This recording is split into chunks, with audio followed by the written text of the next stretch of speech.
And we are live. What's good, y'all? It's your man, Dale Saint. Welcome. Really want to know podcast, man. How y'all feeling?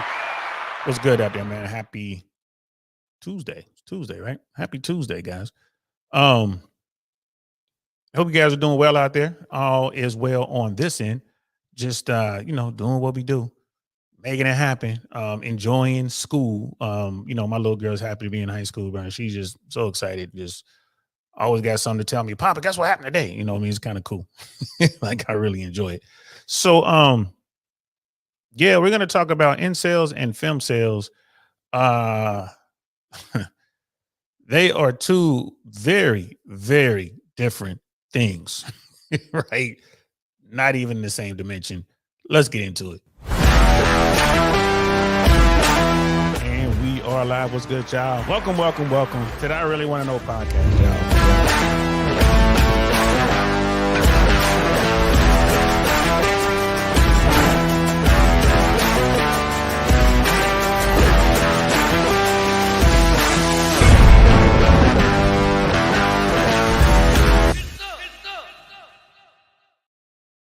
Get some indeed. We got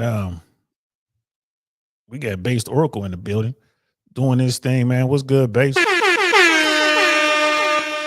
Based Oracle's in the building, man. Yeah. If you guys haven't had a chance to go over and check out Based Oracle stuff, man, do yourself a favor. Go over there and check out what he has going on.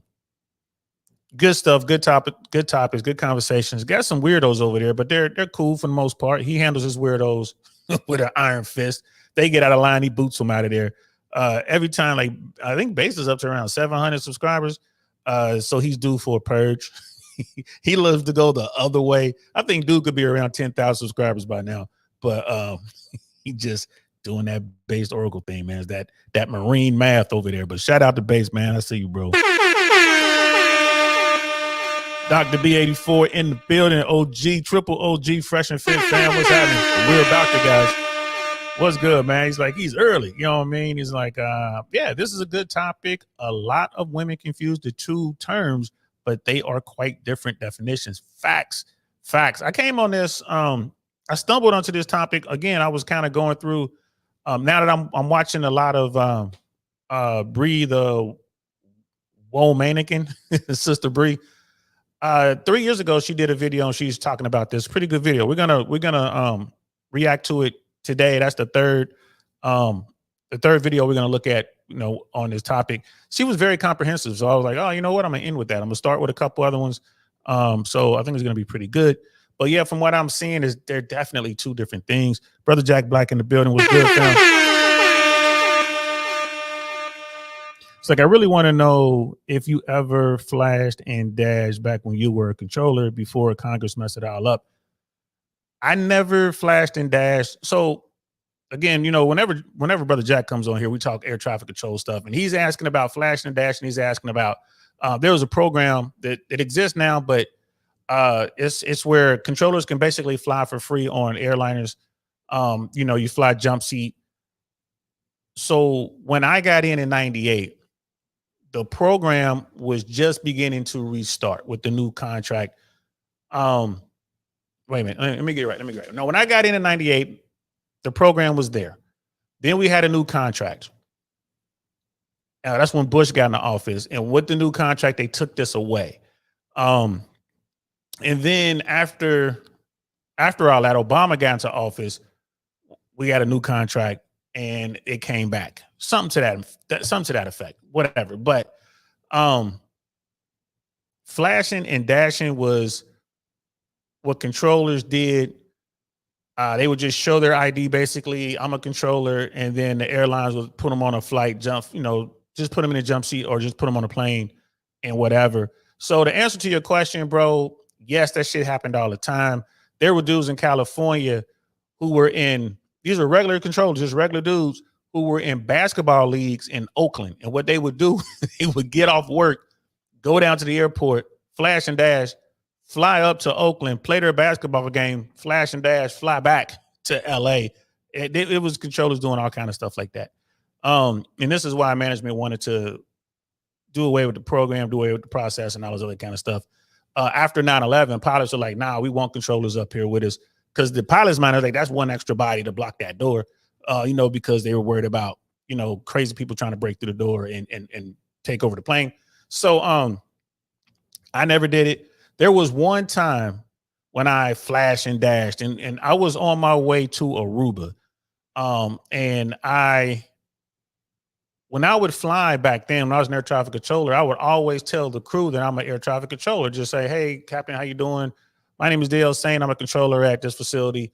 Just wanted to say hello, show my respect or whatever." And the pilots would be like, "Okay, cool." And what they would do a lot of the times, if let's say you had a regular seat in coach and they had open seats in first class, the pilot would have the flight attendants move you to first class. They would send you like drinks and everything. It was just like a professional courtesy. So once I was on my way to Aruba, and the flight was packed over, like it was like, yo, they were doing everything they could to get everyone on this plane. And I think it was an Airbus. It was an Airbus, big Airbus. And the captain knew I was an air traffic controller. So he came to me and asked the favors, like, look, as you can see, we got an overbooked flight. A lot of people couldn't get on the flight. He was like, hey, do you mind riding jump seat so we can use your seat for one of our other pilots who's flying with his family to Aruba? I'm like, hey, Captain, I don't care where I sit, just as long as they got oxygen and, and some blankets, you know what I mean? Just in case I got me in the cargo hold, to make sure you got some oxygen and some blankets or whatever. I'm just joking, but I'm like, of course you can have my seat. So they put me up front in the jump seat with that pilot whose family was flying. So they needed my seats to put his last family member on the plane. And then, I'm riding up front, and I forget which carrier it was. I really, was it JetBlue? I can't remember what carrier it was. But anyway, no problem. They thanked me. They were like, hey, thank you very much. So when it was time for me to come home at the end of my trip, I go to check in, and lo and behold, my seat was first class. And they were like, compliments of Captain so-and-so. We really appreciate what you did, coming down. The Aruba was like, oh, no problem. So that was my version of a flash and dash. I didn't even have my my federal ID on me. They actually called my facility and just started asking questions about me, like, hey, would you describe him? And they were like, oh, yeah, da, da, da. And they were like, all right, cool. Which, captain's in command of his own aircraft. They just wanted to make sure, that I was, in fact, an air traffic controller and just not talking shit. So they were satisfied that I was. And after that, I always had my my government ID on me. After that point, I was like, oh, this is why I should always have my government ID. So that's the only time I ever flashed and dashed, bro. I know that's a lot of talking, but you my guy, bro. So with you as an air traffic controller, I would never try to flash and dash. Don't even think about it. Put it out of your mind. Just do the paperwork, do the fam. Just follow the rules, especially within your first, your first year, especially, but within your first 5 years, man, just follow the rules. Don't break any rules. Do everything right. I don't care what these other people are saying. Oh, everyone does it. It's fine. Nope. Because you'll be the one guy that gets caught, and then you're in trouble. And remember, for your first year, your first 12 months, the government can fire you for anything. So you're under probation. So don't screw up, bro, especially over something like that, man. You're going to be making tons of money by the ticket. A lot of guys are like trying to, jump on a flight to Vegas or jump on a flight to wherever, maybe Atlanta, Miami, wherever. Bro, don't risk it. Don't risk it. The story that I told you, I'd already been in the FAA for damn near 10 years. And again, this was the pilot asking me to do them a favor. I didn't ask to jump seat. I didn't ask. I was just telling them, hey, just out of common courtesy, hey, this is who I am. I'm with the FAA. I had my business card on me. I had my NACA business cards on me. So I gave my business card, and so yeah, but that wasn't me trying to get over. That was just them. That was just me trying to help out.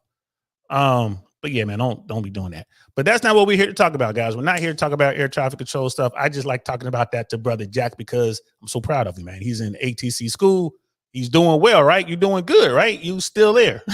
You ain't get washed out, did you? So he's doing well. He's studying hard. I'm so proud of him, bro. Like, just in a few weeks or so, maybe a month or so, he'll be an air traffic controller on his way to becoming a journeyman. Don DeMarco to you, brother, for the hard work that you putting in. He's like, oh, it's illegal. He's just talking about it today. Yeah, it definitely stay away from that. People, it is what it is. He's like, I'm just curious. Yeah, it is what it is. Don't do anything wrong. Keep your nose clean for the first year, bro. Get certified when you get to your facility. Don't do anything wrong. Don't do anything whatever until you certify. Once you certified, you go ahead and, you know, take whatever risk you want, man. You go ahead, whatever your career can handle is up to you. But until then, now we'll talk about this more as you continue in your career. So let's talk about femcels and incels, bro. You know, incels, like involuntarily celibate, right? Dudes who can't get sexual access, dudes who want sexual access, they want women to want them or whatever, they want to reproduce and they can't. And it's involuntary. They try, but they just can't figure it out, right? Definitely the bottom of the bottom 80. We're talking about the guys who got bad hygiene, underemployed, you know what I mean? Very, very underemployed, undereducated, living at home, no social skills. A lot of these dudes tend to be of smaller stature. Some of them are big fat dudes. Some of them are skinny dweeb looking dudes, right? These are the guys, right? These are the guys. They can't get women to see them. They're completely invisible, man, to all women, which is going to be a good, remember that as we get into this thing, because when you get into these femcel women, it's really weird what they're looking at. But the involuntarily celibate guys, the invisible men, these are the dudes who are frustrated. These are the guys who are driving the OF business, you know, the adult film business, the sex work business. Some of them actually do try to pay to get some stuff. These are the guys who go on to become simpletons just because they don't know any better, right? We know who they are. When we say incel, y'all know an image instantly pops into your mind, right? And you look at what's going on here in America, especially 33.3% of men between 18 and 32 or something like that have had no sex or only one sexual partner in the past 12 months. Those dudes. And these dudes are trying. Believe me when I tell you they're trying. Because they are socially awkward, they have a hard time. So where these guys wound up, they all wound up in the Mano Swamp. They all wound up and down these red pill, black pill, whatever color pill you want to use, lanes, rabbit holes, and they're trying to figure it out. Some of these guys actually do figure it out, right? They do. They'll watch some podcasts, like, you know, they'll watch a Fresh and Fit podcast, or they'll watch Entrepreneurs in Cars and listen to Rich Cooper, or they'll watch Donovan Sharp or Coach Greg Adams, or, you know, Joker, Better Bachelor. They'll watch these programs and they'll begin to kind of figure it out, and they'll get themselves to a position where at least they know how to approach women. They get to a point where at least they don't smell bad. At least they, you know, they can kind of fit in socially. At least they can have a conversation, and that gets them into the game, right? And they begin to work on their game. And then some of these guys actually go on to become successful and accomplish their mission, which is to have sex. Now that doesn't fix all their problems. In fact, it might even open them up to more problems. It's just, you know, I mean, you get in there, you get to the next level, and you think it's going to be great when I get to that level. And you get to that level, but like, oh, this is horrible too. So you have to continue to level up. And this is, you know, this is where you find these guys. Like I said, a small percentage of these dudes, I say about 20% of these dudes are really doing the work and they want to get better. The vast majority of these guys, they just want to talk shit, right? These are the guys that you see on whatever podcast in the chat. These are the guys you see on Fresh and Fit After Hours in the chat. You know, these are the guys who are like on Access Vegas talking mad shit. And then they turn around and they subscribe to these girls' OF pages, and they find them on Instagram and they cash Apple money and stuff like that. And they believe they're interacting with these women when in fact they're interacting with some other dude who is working this woman's account, you know, i.e. the Tate boys back in the day. So this whole thing has always been around. It's always going to be around. So as long as there are lower tier men who are invisible to women, and men are always going to want sexual access, as long as you have these lower tier men, you're going to have incels. Like it is what it is. Let's see, Brother Jack, like got 85 on my block test today, by the way. No need to read it, just wanted to let you know. You know I'm gonna read everything, bro. 85, I'm proud of you, man. That's what's up. Keep those scores up, bro. Keep those scores up. The tests only get harder as you move forward, bro. Don't get it twisted. Keep studying hard. It was just when you think you got it and you slack off for a night, that'll be the one test that you bolo, you know what I'm saying, and you have to wind up retaking or something like that. So just keep doing what you're doing, brother. And Dr. B, like, yeah, remember this.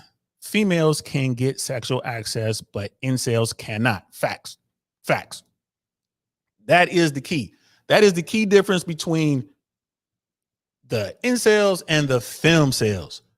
And when we get into some of these videos, this is addressed in Sister Bree's video, which is going to be the last video that we react to here. It's addressed in there. So I'm not going to speak on it until she speaks on it, which is going to be probably in an hour from now, because this is going to take us some time to get through it. But the first video I want to show you guys, it's Chris Williamson. It's a short, just a couple minutes, like 4 minutes. And the name of this particular clip is there such a thing as a female incel? Is there such a thing? And Dr. B and I agree that no, there's not. Not using the same definition that we use for the males. No, there are. I mean, bro, I would have to admit that there must be some women out there, for whatever reason, can't get sexual access from any men. There has to be, like, the outlier. Now, what percentage is that? It has to be 0.00 something percent. It's got to be something like that. It is extremely low. I don't have the data, but it would have to be extremely low. Why? Because God made United States Marines, and Marines will smash anything. If you can get the fence wet enough, the Marines will hump it. I'm just letting you know. And paratroopers, we are right behind them. Like, we ain't that far behind. Like, I'm just here to tell you that there are dudes out there, monster type dudes, that'll go out there and smash anything. So it's really hard for a woman to be involuntarily celibate in today's world, especially in the Western world. And I mean, but let's check this stuff out. Again, this is Chris Williamson. This is a quick short. Is there such a thing as a female incel? Let's check this out. Would you say women who can't find a mate that they're attracted to are a kind of incel? Right. So I get asked this all the time. It's funny whenever you pick a topic to research, like incels, one of the first questions is, what about the femcels? Well, for my study, I could only find 9 femcels. I would like to maybe do a femcel study one day. And my thinking on this has evolved somewhat. Initially, I would kind of agree with the incel line that they would say there's no such thing as a real femcel in the same way as an incel, because most women can go out and get sex or a relationship if they want. It might not be the sex or love or relationship that they want, but they can get something. And for incels, I think this is a real failure of cross-sex mind reading, because for incels, they kind of look at it in a very black and white way. And perhaps a lot of men generally do this too, that they think something is better than nothing. For men, sex is like pizza. There's good pizza and there's pizza. There's no bad pizza, really. He's got a good point there, man. I mean, there's good pizza and then there's pizza, but there's no such thing as bad pizza. Like, for the guys who are struggling for sexual access, bro, ain't no such thing as bad sex to them. And it ain't going to happen. These are dudes who can't get it. So you got someone who's starving for water. When they get some water, it's going to be the best water they ever had. Doesn't matter. Doesn't matter how brown and icky the water is. Doesn't matter what the water smells like. So long as the water doesn't kill them, it's the best water they ever had in their life, right? That's the deal. Whereas on the female side, she's mad because she can't get Mount Fuji water. Like, she can't get glacier water. She's mad because she's got to drink tap water, but she's getting water. She has all kind of water. She has water everywhere, right? It's just water, clean, pure water everywhere. I don't like this water. This isn't the water I want. This isn't the brand I like. Hey, girl, you getting water. Hush, this man over here, he ain't getting no water at all. Look at the nasty water look at the water he got to drink. That's the difference. And this brother here said that he found 9 legit femcels, like 9 women who couldn't get sexual access. I wish he had spoke more on that. I would love to hear about those 9 women. Like I said, there has to be outliers. But for women, that's not the case. And I think we're underestimating just how much women don't like having sex with men they don't like having sex with. It's like repellent to them. They have high disgust sensitivity, or low. They're like it's really repugnant, that idea to have sex with someone you don't want, and it's actually cost inflicting. So something is not better than nothing always for a woman, and that's kind of a failure of cross-sex mind reading, I think, on the behalf of incels. Louise Perry, in her book, she talks about this prostitute that was working on it. I think it was a prostitute rather than an escort. I don't know what the difference is. Escort's just like nicer. But yeah. Cost more. And she said that one of the first skills that you need to develop as a prostitute is to not throw up when you're having sex with a client, because of you are having to give yourself an out-of-body experience to detach the emotions from what's going on to you physically. Yeah, that actually, I listened to that, and that gave me an idea for a study, because there's another evolutionary psychologist called Hannah Bradshaw, and at a recent conference, she presented something on disgust that showed that when you have control over your environment, then your disgust is quite high, sensitive. Whereas if you don't have control over your environment, you downregulate your disgust. So take, for example, the pig farmer. We're a family of pig farmers in my house. And if you're working on a pig farm, you don't really have much choice to leave. So you kind of get used to the smell. Whereas if you visit a pig farm for the first time, you might be like, oh God, get me out of here. And the fact that you can get out would maybe make you think, oh, okay, I got to leave. This disgust is high. So I think an idea for a study might be to examine whether sex workers who have more control over the clientele that they see, do they have a higher level of sensitivity of disgust? Because and that makes sense. You know, we'll stop it there. But I get where he's coming from. A lot of people like, Brian ain't been to a pig farm, man. We city folk, man. I don't know what dude's talking about. Okay, let's relate it to the hood, right? If you come from a world where roaches are a thing, right? You come from a place, you in the hood, man, roaches are everywhere. Your disgust with roaches is going to be different than that person who ain't never been in a house that had roaches, ain't never seen a roach, right? Bro, when people see that roaches can fly, that really messes their head up. They ain't never seen this before, but there are people who come from those worlds, right? So it's like, so your tolerance for roaches is going to be way higher if you come from an area where that's the norm. I mean, I can remember times in the hood, you know, some of the girls, like some of the hood chicks or whatever, were running a trap or whatever. You go into their place and it looked like the floor is moving. It's like infestation of roaches. Like bro, every size. And this is back in Cincinnati. This is when I was in the Midwest.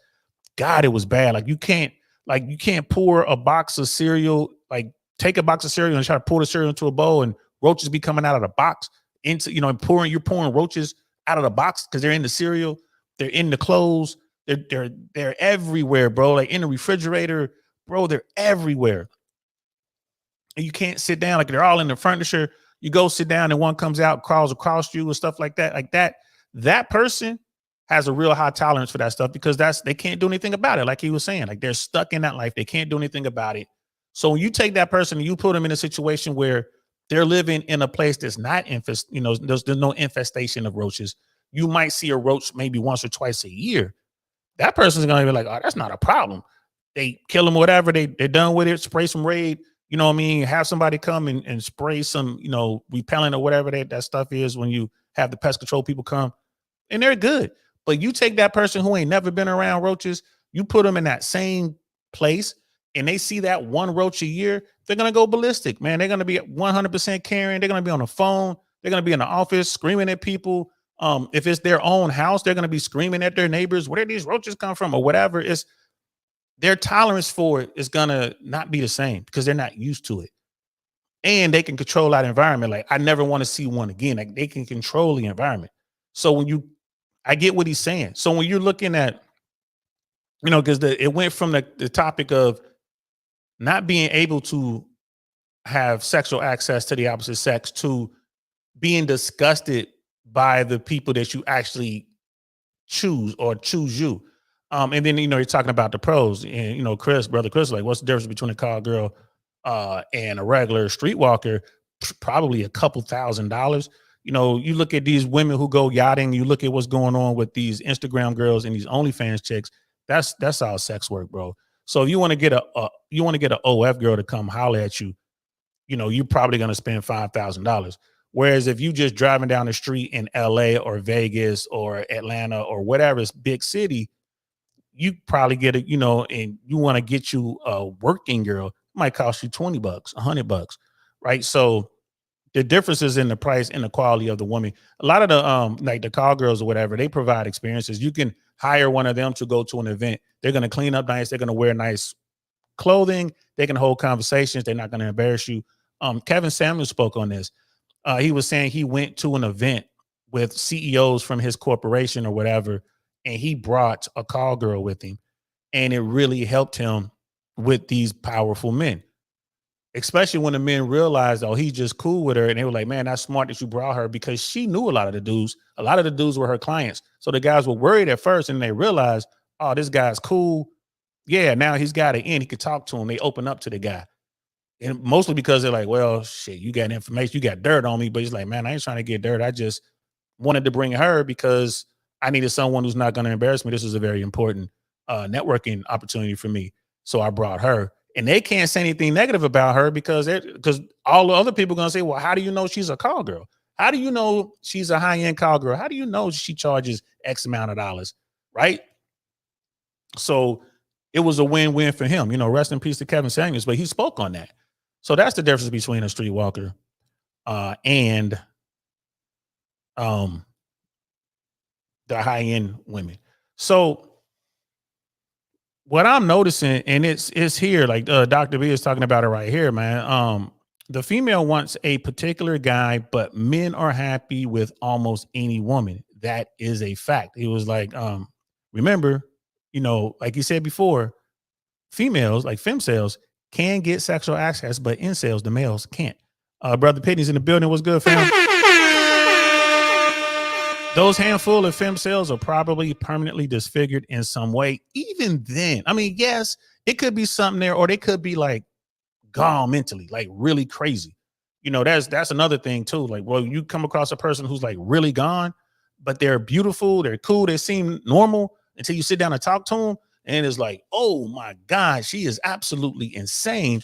You know, that's, you know, maybe those women, but even then, there is a Marine somewhere. Right, that will have no problem low crawling up on her and doing what he's got to do, and then, you know what I'm saying, tactical roll up out of there, no problem. He'll drop a flash bang and be gone. She won't know what happened.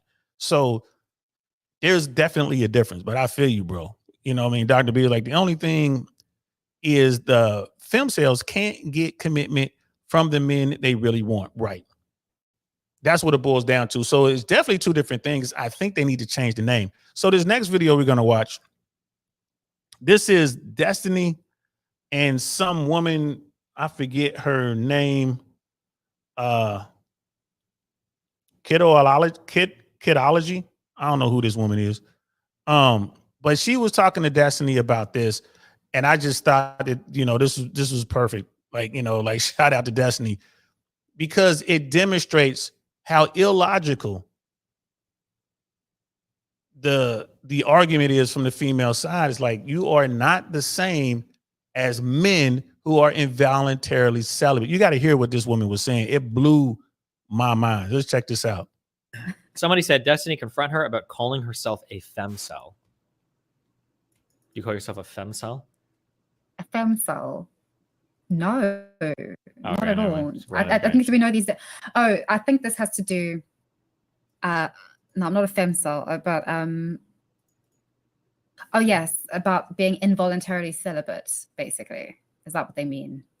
That might be one definition of it. Oh yes.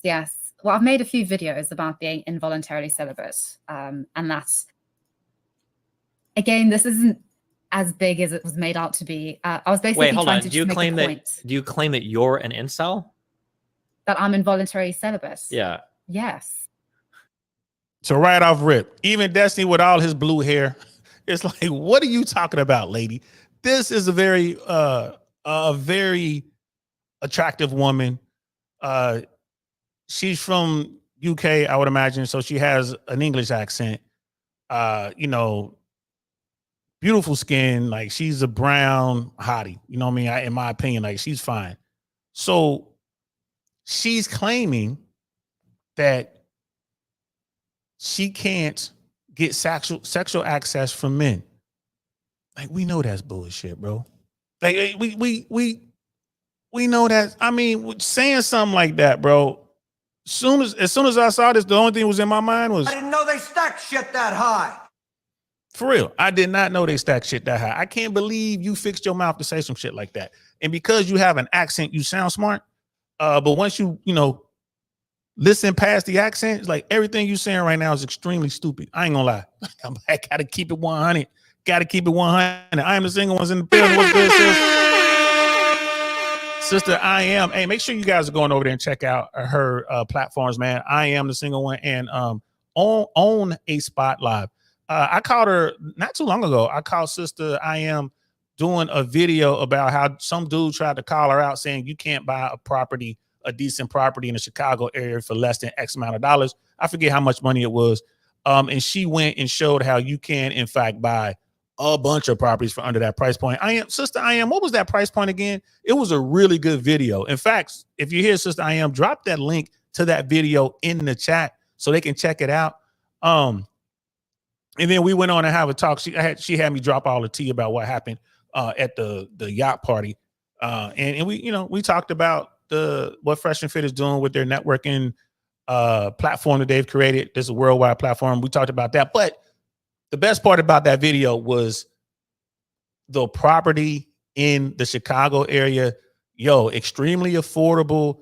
I think the price was under 300. I guess the guy was saying you can't get a place for under 300,000.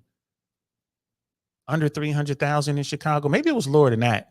But she was showing places that were like extremely reasonable in great areas with like one of the properties were real nice because it was in an area where it was a residential property, but it was also available for commercial use. It was zoned in such a way that it was kind of like a house that could be a business on the bottom and a house up top, and it looked really nice. Like you had a space on the bottom where you can do all sorts of stuff with. I was looking at that like shit, but it was already sold. She was showing properties that already sold at these prices, and I was sitting there thinking like, damn, I'd have loved to jump on that. But anyway, shout out to I am the single one. Right, Brother Penny, right? Like she is not involuntarily celibate. Facts. Facts. And there it is right there, guys. Check that video out right there. Homes in Chicago on a $47,000 salary. These are homes that you can buy in Chicago on a $47,000 salary. Check out that video, guys. And if you're in the Chicago area, we have a group in Chicago with the city groups, Fresh and Fit city groups, their Castle Club group in Chicago. And I'm sending that video to them. Like, bro, y'all should be buying property. Like, what are y'all doing? Because Sister I Am shows some great properties. That was a great video, girl. And Dr. B was like, yeah, this is cap, but if it's true, then it's Chad and Tyrone that don't want to smash. Yeah. Black Queen needs to check her DM. Bet she has 100+ unread messages. Yeah, you're talking about old girl, this British chick right here. Yeah. Women are saying these things, and Dr. B and Brother Pitney are already onto it. It's not that they don't have sexual access. It's just they can't get long-term committed relationships from guys that they want. And because of that, they're choosing not to engage. Let's continue. Yes, I don't want to be celibate. Wait, but why I can't, am. but you could. Okay, so finish what you were going to say. Sorry. The point I was trying to make in so many words was that I think that it's important for. She can't look. She can't even get it out. She can't even get it out without laughing. She knows it's completely ridiculous. She's doing this for her platform. I think this was over a year ago. But she's doing this for her platform. That is all it is. Based Oracle has a stream coming up. Men don't meet my standards. I think he's on now. Shout out to Based Oracle again. But I'm gonna check that out on Team Replay. But this woman right here, she can't even get it out. Hey, Destiny's like, what do you mean you're involuntarily celibate? Well, yes, I am. And she starts laughing because Destiny's like, you are out of your mind. You are out of your mind. It's just one of the dumbest things I've ever heard in my life. So I want to hear you. Dumbest things ever. I'm just curious if you can build the bridge out to make that make sense. Because you have a particular definition of being an incel. Yeah, well, celibacy means not having having sex, and involuntary means that even if you wanted to have sex, you wouldn't be able to, which doesn't make sense for like 95% of women on the planet. So I'm just curious Yeah. No, Okay. I do disagree with that. Okay. Especially in this day and age, I do disagree with that. She's high. I think that I was trying to make the argument that, incels actually have a lot more in common with normal people than they think. That in terms of this idea that incels are not able to get laid because they're just so undesirable and women are so picky and everything is not the case. Otherwise, incels. Two things. First of all, isn't the plural for woman women? How come? Did I miss a memo? Why is it that everyone I hear say we're talking about more than one female, they'll say woman. They won't say women. Am I missing something here? Please let me know. Square me away, chat. Maybe I'm too old. I went to I went to elementary school in the 70s. I don't know. Maybe they taught me wrong. Shit changed. I don't know. I've been under a rock a little bit, I guess, for the past 4 years. I don't know. Secondly, these men who are involuntarily celibate would love nothing more than to have a sexual encounter with anyone. We already covered that, right? These are the guys who are looking for water. They'll drink whatever kind of water is available, no matter how dirty, mucky, ucky, nasty it looks. So long as the water doesn't kill them, they're gonna love it. It's gonna be the best water ever. But it seems like, their female counterparts are just like, well, I'm mad because I can't drink the best water from the best glacier or from Mount Fuji. I keep referencing Mount Fuji because they have really good water coming off that mountain. You guys have never been to Japan. If you've never seen Mount Fuji, treat yourself, go to Japan and see it. You need to see it with your eyes. See Mount Fuji with your eyes. Bro, it was a spiritual experience for me, bro. I was sitting there looking at Mount Fuji and I'm like, surely if there's a God, God lives up there. That's how majestic that mountain looks. That's how beautiful it is. Now I see why, Japanese folks were going full bonsai because they're looking up at that mountain. It's like the emperor must live up there or something. I don't know what's going on, but anyway, go see Mount Fuji. And they do have really good water and very good sake. There is a winery there on Mount Fuji. We went there, we visited the winery, and I took away a whole bunch of sake. Man, I don't even like sake like that, but it was good because of that water. Anyway, let's continue. And femcells would have hooked up by now, but instead any woman who even tries to put a toe into an incel forum is just kicked out. So I was trying to make that point more so that's if we just talk to each other, we get a lot further than where we're getting now. Yeah, I agree. I agree for that, but I still think that for women, if all you're looking for is sex, basically any woman in any first world country can download Tinder and find a guy in 45 minutes. Yes, but it's such a reductive idea about what sex is. And this is the problem. Because incels think that if they have sex with a woman, that's going to solve all their problems. It's not going to solve all their problems. It's going to solve that problem. Okay, I've had sex. That problem is no longer there. I got different problems now, but that problem has been solved. Women don't have that problem. Not involuntarily. Right. So, and again, it's we got to talk about what sex is. This woman sounds smart because she has an English accent. If you gave Zerka an English accent and he's talking about the world being flat and bees aren't real or birds aren't real or whatever, you might sit down and be like, well, hold on. Why? Because he's saying pip, pip, and cheerio and all that kind of stuff. And they say, I don't know, bloody hell or whatever, because he sounds like Stewie from Family Guy. You might listen to him for a little bit. That's the one thing with people who have accents, especially an English accent. Be careful, man, because they might be dumb. Right. But they're not going to sound as dumb because they got that accent. Sister I am. She was like, yep, hand up, voluntarily celibate. Yeah. If women aren't getting sex, it's because they don't want to. Right. They don't want to. The vast majority of women, Destiny said 95%. I would say 98.9% of women can get sexual access. I think the number of women who can't get sexual access is really, really small. Don't have any data on it, but I think it's really, really small. And thank you, Brother Penny. I thought so. Why are all these people saying woman in a plural form? They mean it for a plural. There's woman. All those women over there. You mean those women? Yeah, woman. No, women. No, woman. You go, it's crazy. It's kind of like Stewie and Brian the dog talking about Cool Whip. Right? Is Cool Whip? Yeah, Cool Whip. That's what's every time I hear someone's misuse woman, you know what I mean, and women, it makes me mad. Cool Whip. Whip. That's Cool Whip. No, it's whip, woman, women. Cool Whip. Whatever. You know what I mean? And Dr. B, any water is better than no water, but this is a male mindset. Yeah, bro. This is a bottom 80. This is the bottom of the bottom 80 invisible man mindset. This is where the simpleton thing comes from, right? Dudes will do anything to get that Foxy Brown. I ain't mad at them, but they're going about it all wrong. Females want water from Mount Fuji, so Dasani will not cut it. That's it, bro. It is what it is, man. That's what it sounds like to me. Let's continue. You know, sex is actually not just this idea of just putting your penis into a vagina and then somehow your world is just restored.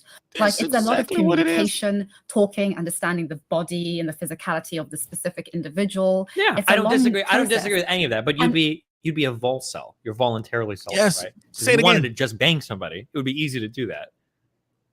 Especially you that don't know woman. you're I want to voluntarily have sex with somebody, but I want to have actual sex with somebody, not this hypothetical. Yeah, so you're notion looking of for what sex is. like a healthy relationship, and then for some sort of action to occur within like the confines of like a loving, romantic, healthy relationship. I imagine, right? No, I don't even need that. I think I just want the sex to be good. You know, I want it to be, you know, a meaningful experience. I want it to be profound. Well, yeah. So like within like the confines of like a loving, romantic, healthy relationship. No. Yeah, if it ends up being like that. Yeah. Well, sure. okay. Here's what I don't understand, because you could. could I need like a. sure, but like you could download Tinder and There you go. And now my daughter, y'all saw me talking. Someone was talking to my daughter. Now she wants to talk about incels and femcels. Well, you know, can't run from these. You can't run from these conversations as a parent. You gotta have them. Gotta have these conversations. This is what you got to do. So many parents don't. They're scared. They don't want to have these talks. So they run from it. They bury their head in the sand like an ostrich. And then your children are just left to go figure it out for themselves. And then when that happens, they wound up like this English lady who's sitting here talking about what it is she's talking about. Sister, I am for real. This lady's off, right? This lady ain't out. She's messed up, right? Tell me the truth. Tell me the truth. Brother Mandrell's in the building.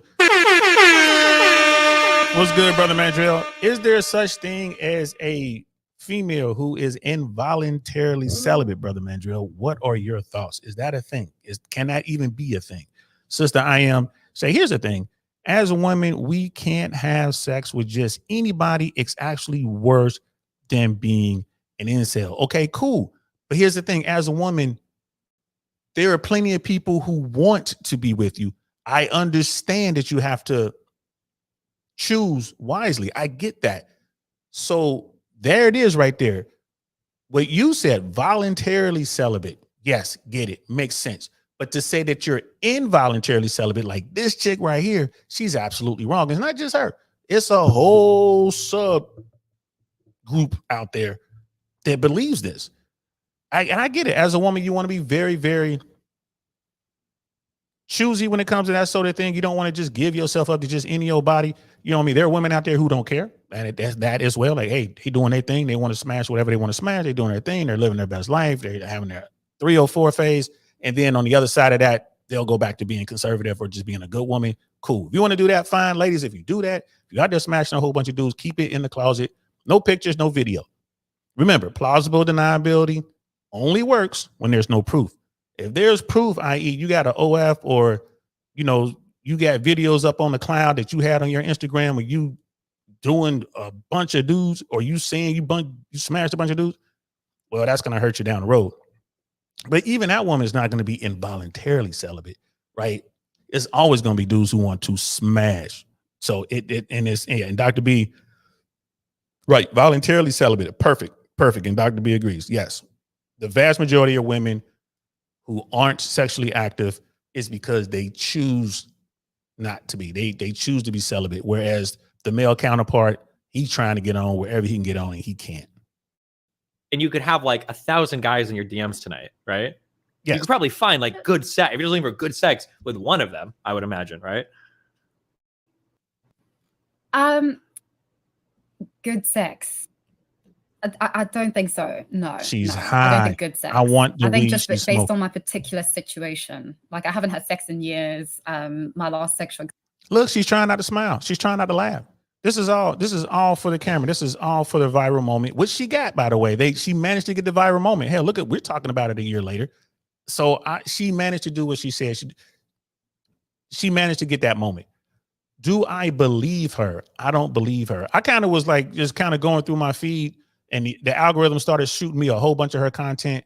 And then there's a video of her talking about being into women, but not wanting to be into women or something like that. Again, I think she's just farming for viral moments. Experience was incredibly traumatic and just has stunted me as a human being. I'd have to get to know the person, like actually know them, actually develop some kind of connection before getting to that point, most definitely. And Tinder's not for that. And it can be. Yeah. I'm also not. Yeah. You can chat. You can have conversations with people on Tinder. You can find like a lot of relationships and stuff. Even start on Tinder and everything. No.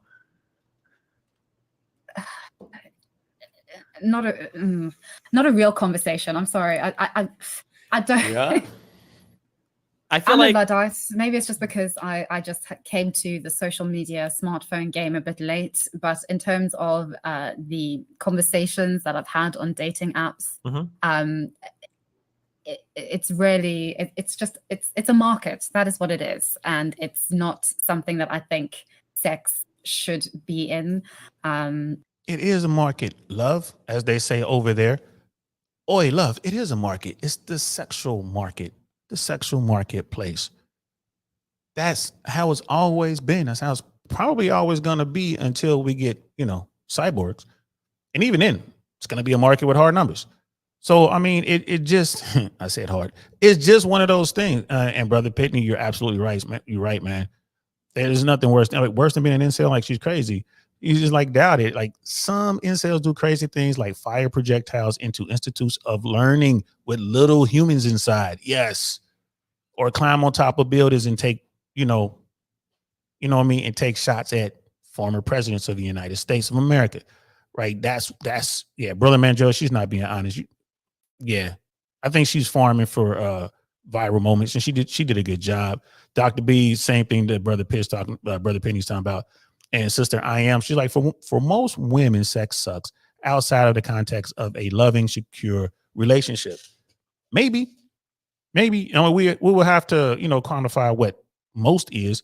But I know a lot of women who love to have sex and they've had multiple partners and they know their bodies and they get down, they make it happen. Like, they're completely satisfied every time they decide to do that. Man, I know a lot of women now. Now there might be some women who do it in like inside, when they're by themselves. It might be soul crushing. It's like, damn, I wish I hadn't done that. Maybe it might be some women who just outright love it. But yeah, it would be great if women just find the guy that they want and they can be with that guy forever. Again, women are the gatekeepers of sexual access. So if they get themselves in these situations, I really put that on them, and of course, there are people out there who break the laws and they take it. I mean, that's something different. We're not talking about that. We're talking about people who choose to be with certain folks. So, we're going to watch this a little bit more, listen to a little bit more of this, and then we're going to go to our next video, which is Sister Bree, who did a really good breakdown. And her video is 3 years old, but she did a really good breakdown.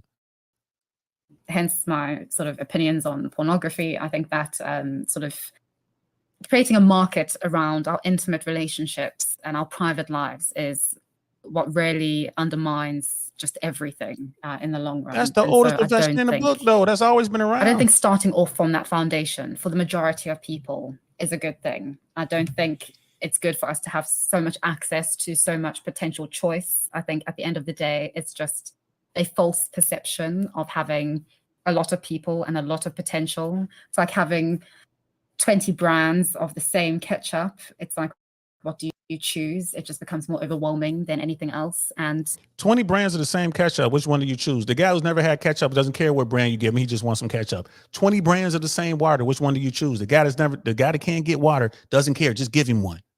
He doesn't care. He'll take it off the discount rack. He doesn't care. This is what I'm talking about. I've never heard this kind of word salad in my life. Sounds good because you have an English accent, but it is really blah, blah, blah, blah, blabbity, blabbity, blabbity, blabbity, blah. She might as well be saying this. It'll be like this one time at band camp. Makes more sense to me. Just talk about that.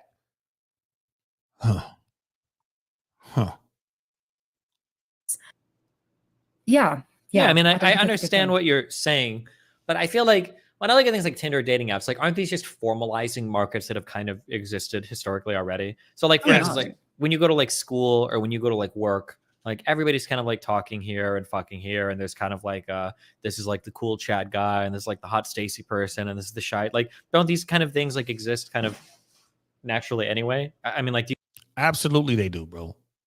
Destiny is 100% correct on this, and English chick understands that. Like, she gets it. Like, think about high school. You know, I went to high school in the 80s.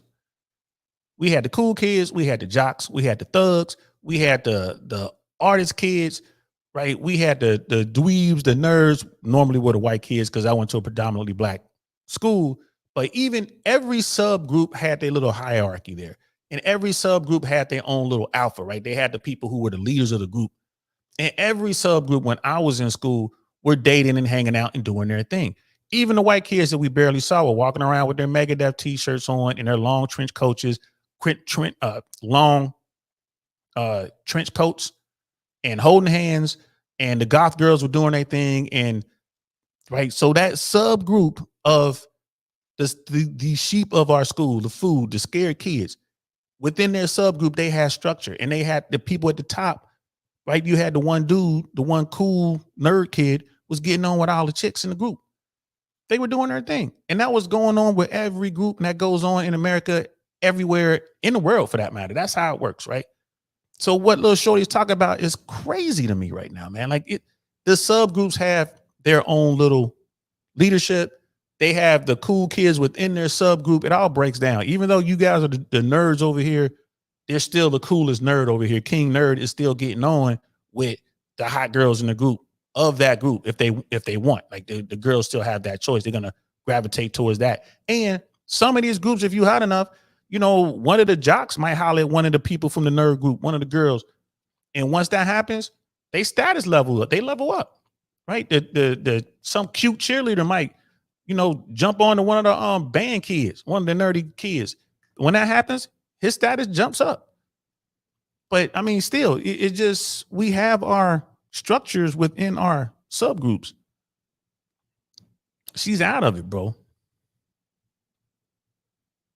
Yeah, there it is. Contextual alpha. Okay, cool. I didn't know that. Rolo calls that being okay. Yeah. So I mean, it is what it is. It's how we get down. Right. Again, I told you guys I tried to do the video on it, but they shut the video down because of the copyrights, I think it was. But Beauty and the Geek. It was a TV show. It was on MTV, I believe it was. And the premise was sound. You had all these geeky dudes and they had all these hot chicks. So you had the regular, like real hot chicks, which would be like OF girls today, like, you know, Instagram hottie type chicks. And then they put them in a house with all these nerdy, geeky dudes. And then the girls, because there were no alpha guys, no real Chads or Tyrones around, the girls began to decide of these geeks which ones are the most desirable, and they started gunning at them. And it was for various reasons, right? And it just, you see it.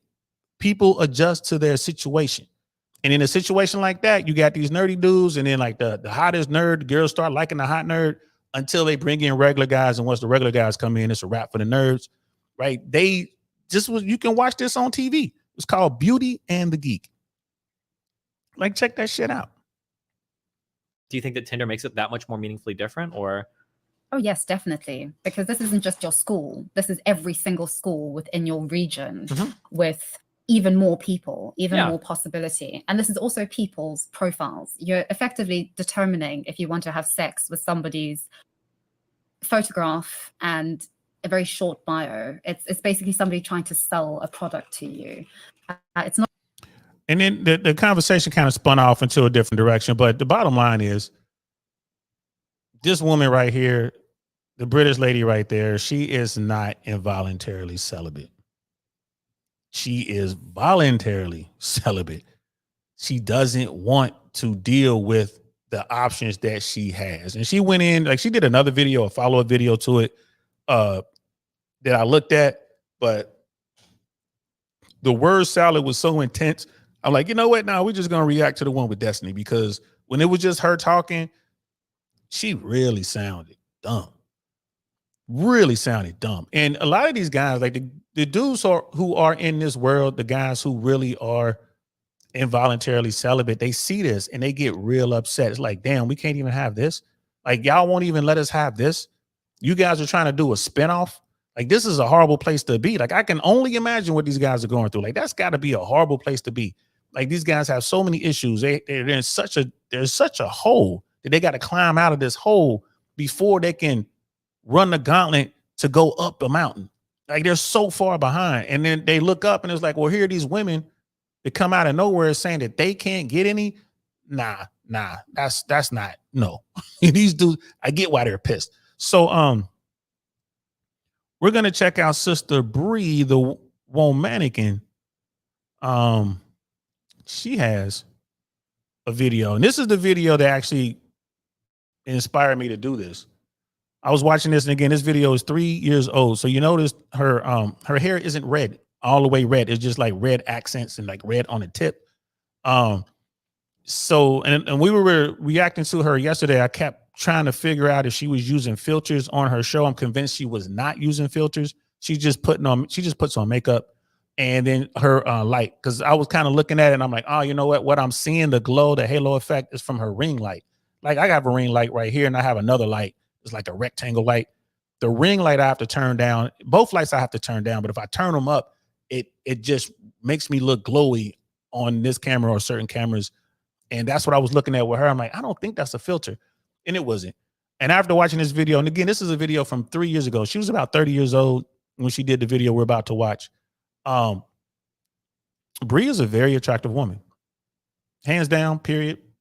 End of statement. There's no ifs, ands, or buts about it. She's very attractive.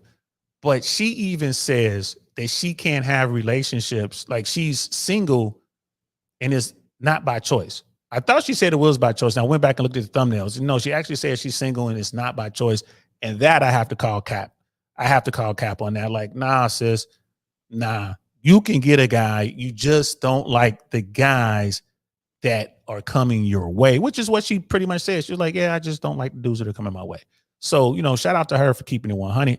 So this is Sister Bree. Sister I Am. You might want to check out Bree's channel. I think you would like what she's doing. I'm about to drop her information in the chat. I think you would like what she's doing. Do me a favor, guys, run over to her page and give her a subscribe. Check out some of her content. Like, she has some dark stuff over there. She gets real open and transparent, and like, bro, I wouldn't be as open as she is. I ain't gonna lie to you. Like, some things you might want to keep to yourself, but she is doing her thing. Single by lack of choices. Yeah, I mean, yeah, I get that. I get that. We talk about that all the time. Like, if you're gonna hold out for Prince Charming, whatever that may be, or to the guy that has all these different traits or whatever that may be, if you're gonna hold out for that dude, that's great. But I think it's bad in the long run, because if you don't get that dude, you just wind up being alone, and I think that sucks. I don't think anyone should be alone if they don't have to be.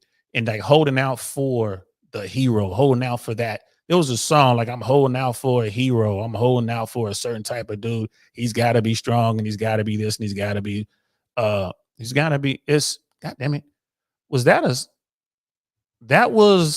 I don't know if that was a regular song. I know it was the intro for a TV show. I can't remember the name of the TV show back in the 80s. John Eric Hexum was the star. I think the name of the TV show might have been Hero or something like that. And actually, just to go off on a tangent, that particular actor lost his life on the set of this TV show with a special effects mishap. But yeah, I just wanted to throw that out there. Like, she does, Brother Mandro. Again, we talk about this all the time. When a woman says that they have a lack of choices, it's a lack of quality choices for them, like what they want. It's plenty of dudes out there, but they're not interested in these dudes. And that's fine, bro. I ain't mad at that. I ain't mad at that at all. Like, I get that. But you can't say because of that I am involuntarily celibate because I don't like any of the choices. I can't have sex. You can't say that. That's where we got to draw the line.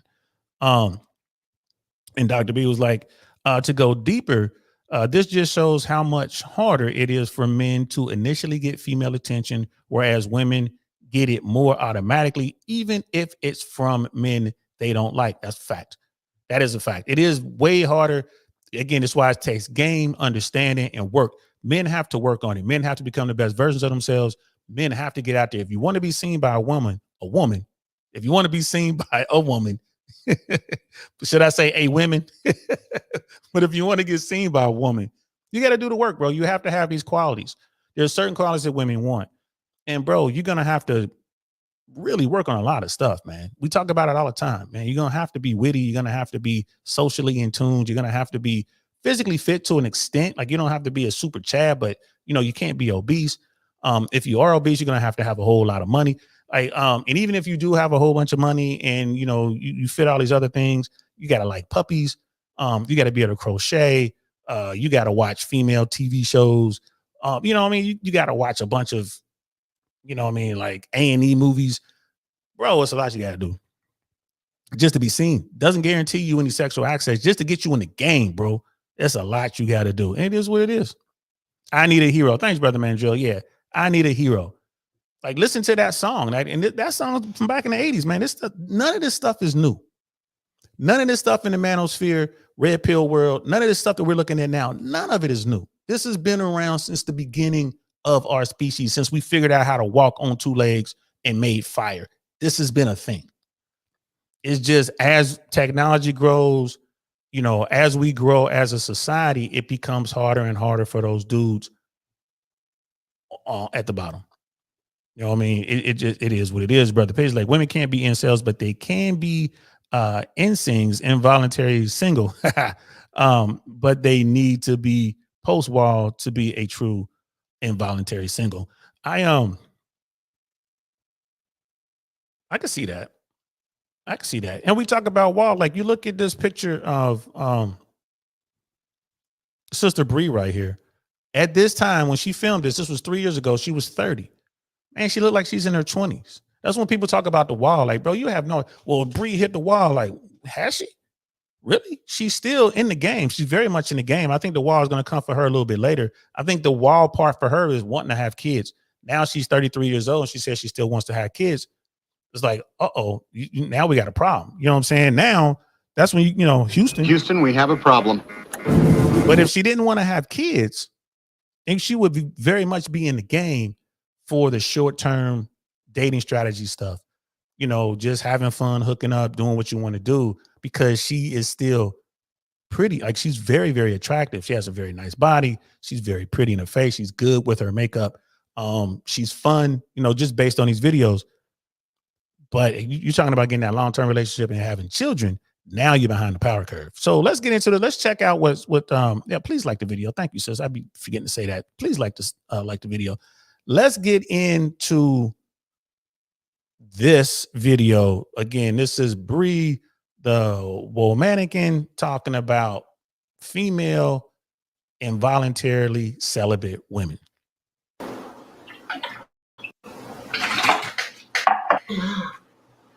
She's funny.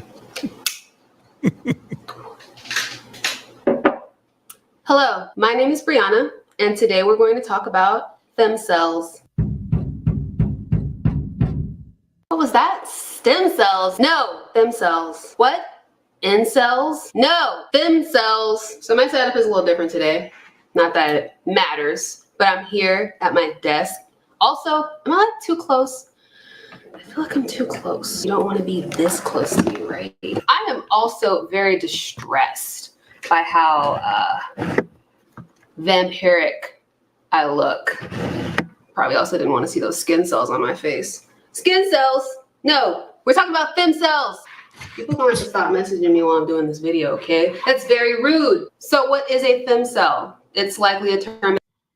Before we get into it, yo, shout out to her. That shit was funny. I ain't gonna lie, bro. Like, she is very entertaining. And this was 3 years ago. And one of the things she's saying now, she wishes she had stuck with YouTube from the very early on.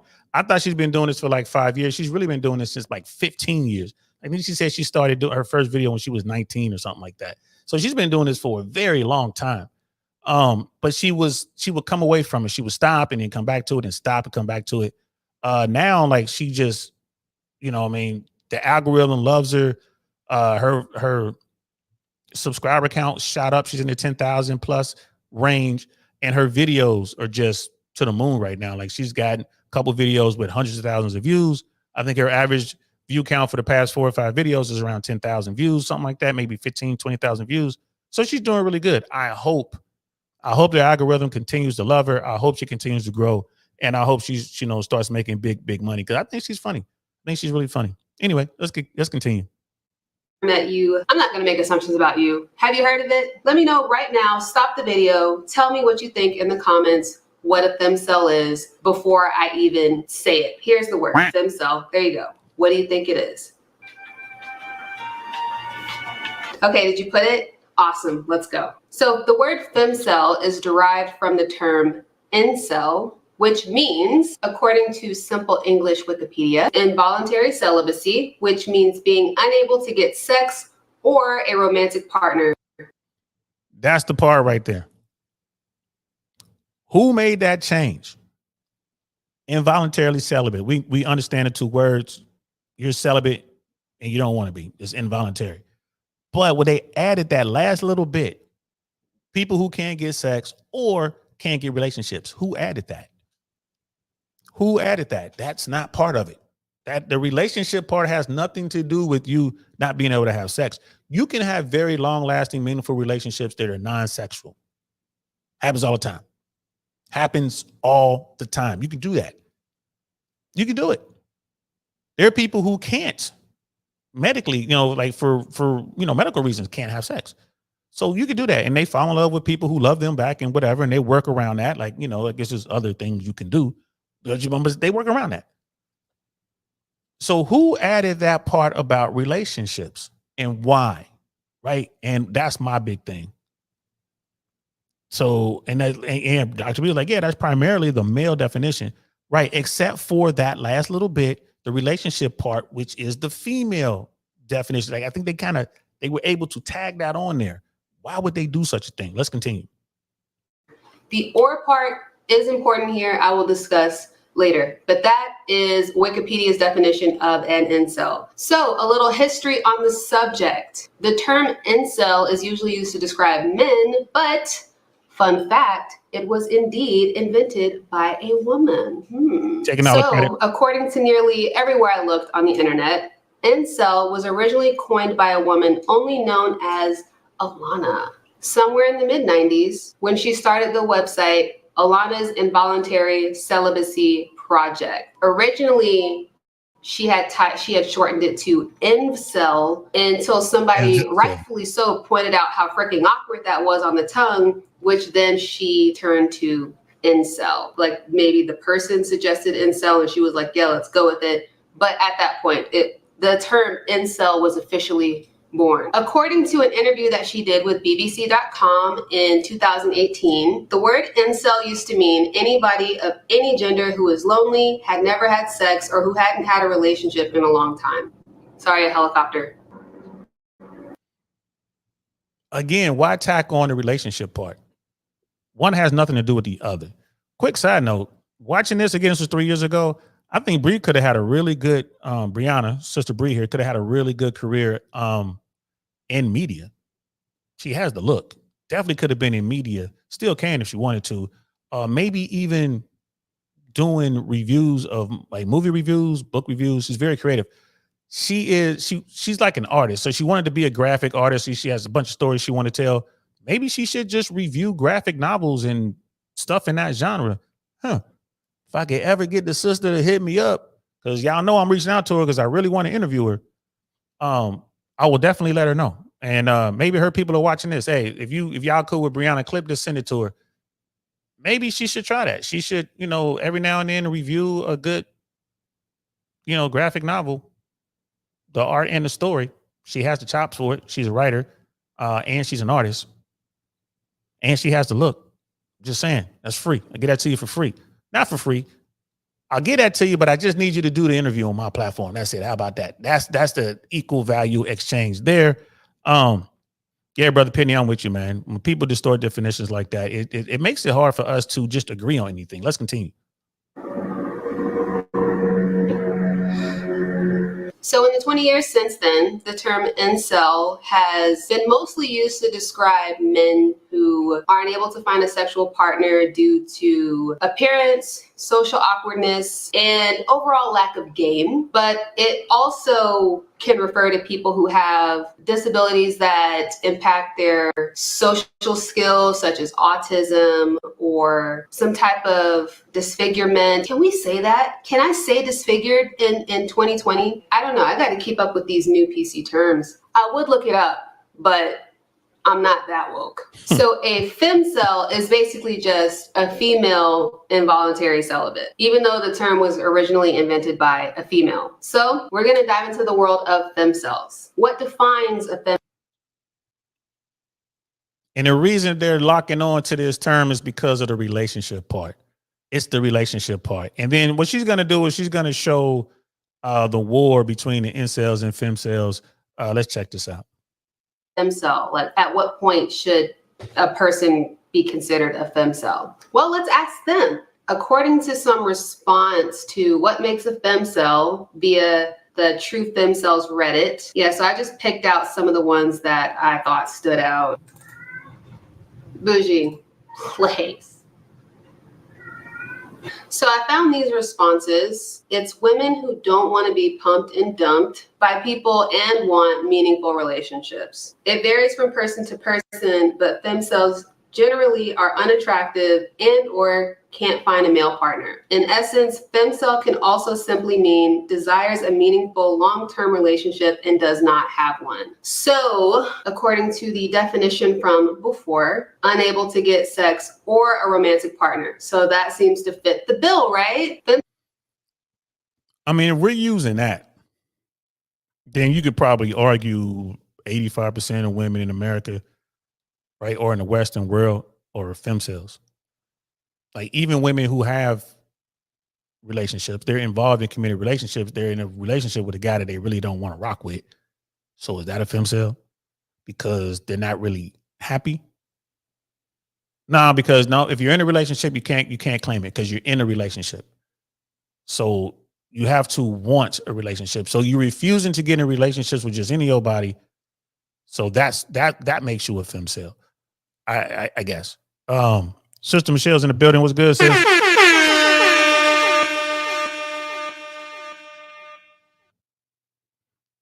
Right. Yeah, she can find men doing sperm tours for help conceiving. No relationship needed. Anyone anymore. Anyone knows it. Yeah, like here's the thing that I think they need to rebrand it. I think you have to, femcel has to be something else. You know, you have to rebrand it. Kind of like what Brother Penny was talking about with the single thing or non-relationship thing. It's a different thing altogether. It's a huge, huge problem for young, underpaid, sexless, friendless men, right? Because they do things that are very, very bad. When they act out in a violent way, and it's like really bad. So you got that side versus women who just can't seem to have a relationship with the guy that they want or the person that they want. It could be, I'm sure there's women out there who are into women and can't, you know, I mean, you pick your gender and all that kind of stuff. So like it is what it is. Like Sister Michelle says, they're covering the sperm tourist on the Mod Monday. Should be wild. I'm definitely gonna check that out. Crazy sperm tourism. Hey, this is the world we live in, y'all. It's crazy out here. Femcels have troubles finding a partner for many of the same reason as incels. Either they're not considered conventionally attractive, or they're socially awkward, or they have mental or physical disabilities that make finding a partner difficult. Some femcels are able to find casual sex partners, like to hook up with, but are unable to find like long-term romance, which is what they seem to be looking for, not just sex. This little part gets them into a bit of a sticky situation when it comes to their male counterparts, the incels, but I'm going to get into that later. I do not know how to say Reddit names. It's like r// and then like the channel. I don't know how to say it, but we're going to just pop over to Truth Themselves, and we're going to just see what we can see over there, just to kind of give you more of an idea of what a femcel is, how that works and everything. Let's just pop over that for a second. I'm sorry if you're a British person and you hear me pop in and out of the British accent. It's just because I'm disrespectful as fuck. Cool. Which is crazy. And, you know, I didn't hear that accent at all, Sister Bree. First, secondly, I don't even hear your Georgia accent. You grew up in Georgia. At least you went to high school, middle school, high school in Georgia. I don't hear nan bit of accent down there, girl. Like, where your mama from? Like, I don't hear ATL, shouty. I don't hear none of that. So, just saying, with respect to your accent comment, I'm not hearing any accents at all. None. I ain't even got an accent. I'm from Cincinnati. We sound more Southern than you do, shorty. God dang, what's going on? Cool. So as you can see, I'm over here on True Femcels. Okay, to the men who have just discovered the Femcel sub, Femcels, please see note. Okay. Oh man, it's long. Okay, I'm just gonna skim. It's quite simple. This moderated sub is a safe space for femcels. It is not for you. You have a plethora of outlets to pipe in with as a man. The women who come here come to vent, relax, and be free of your thoughts and input.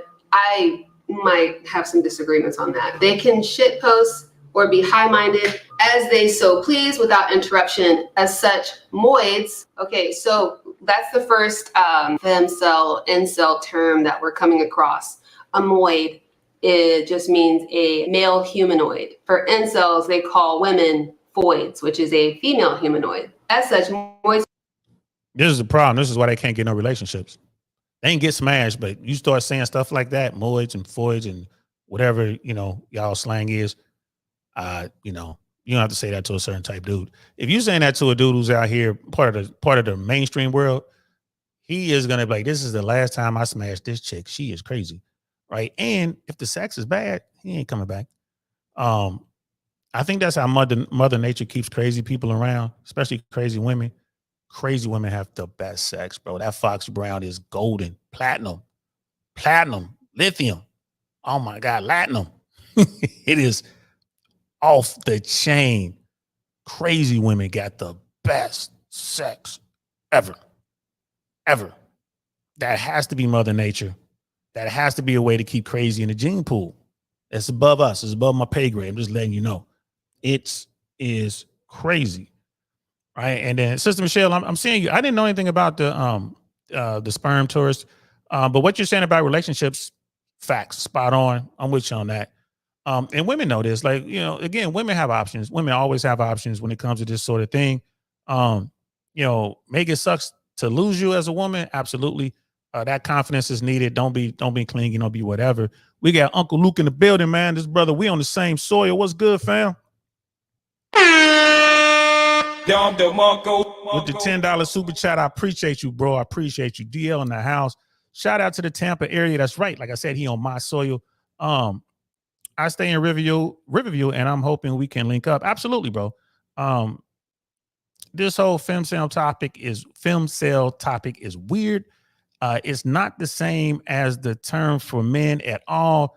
The consequences are different. Facts. Bro,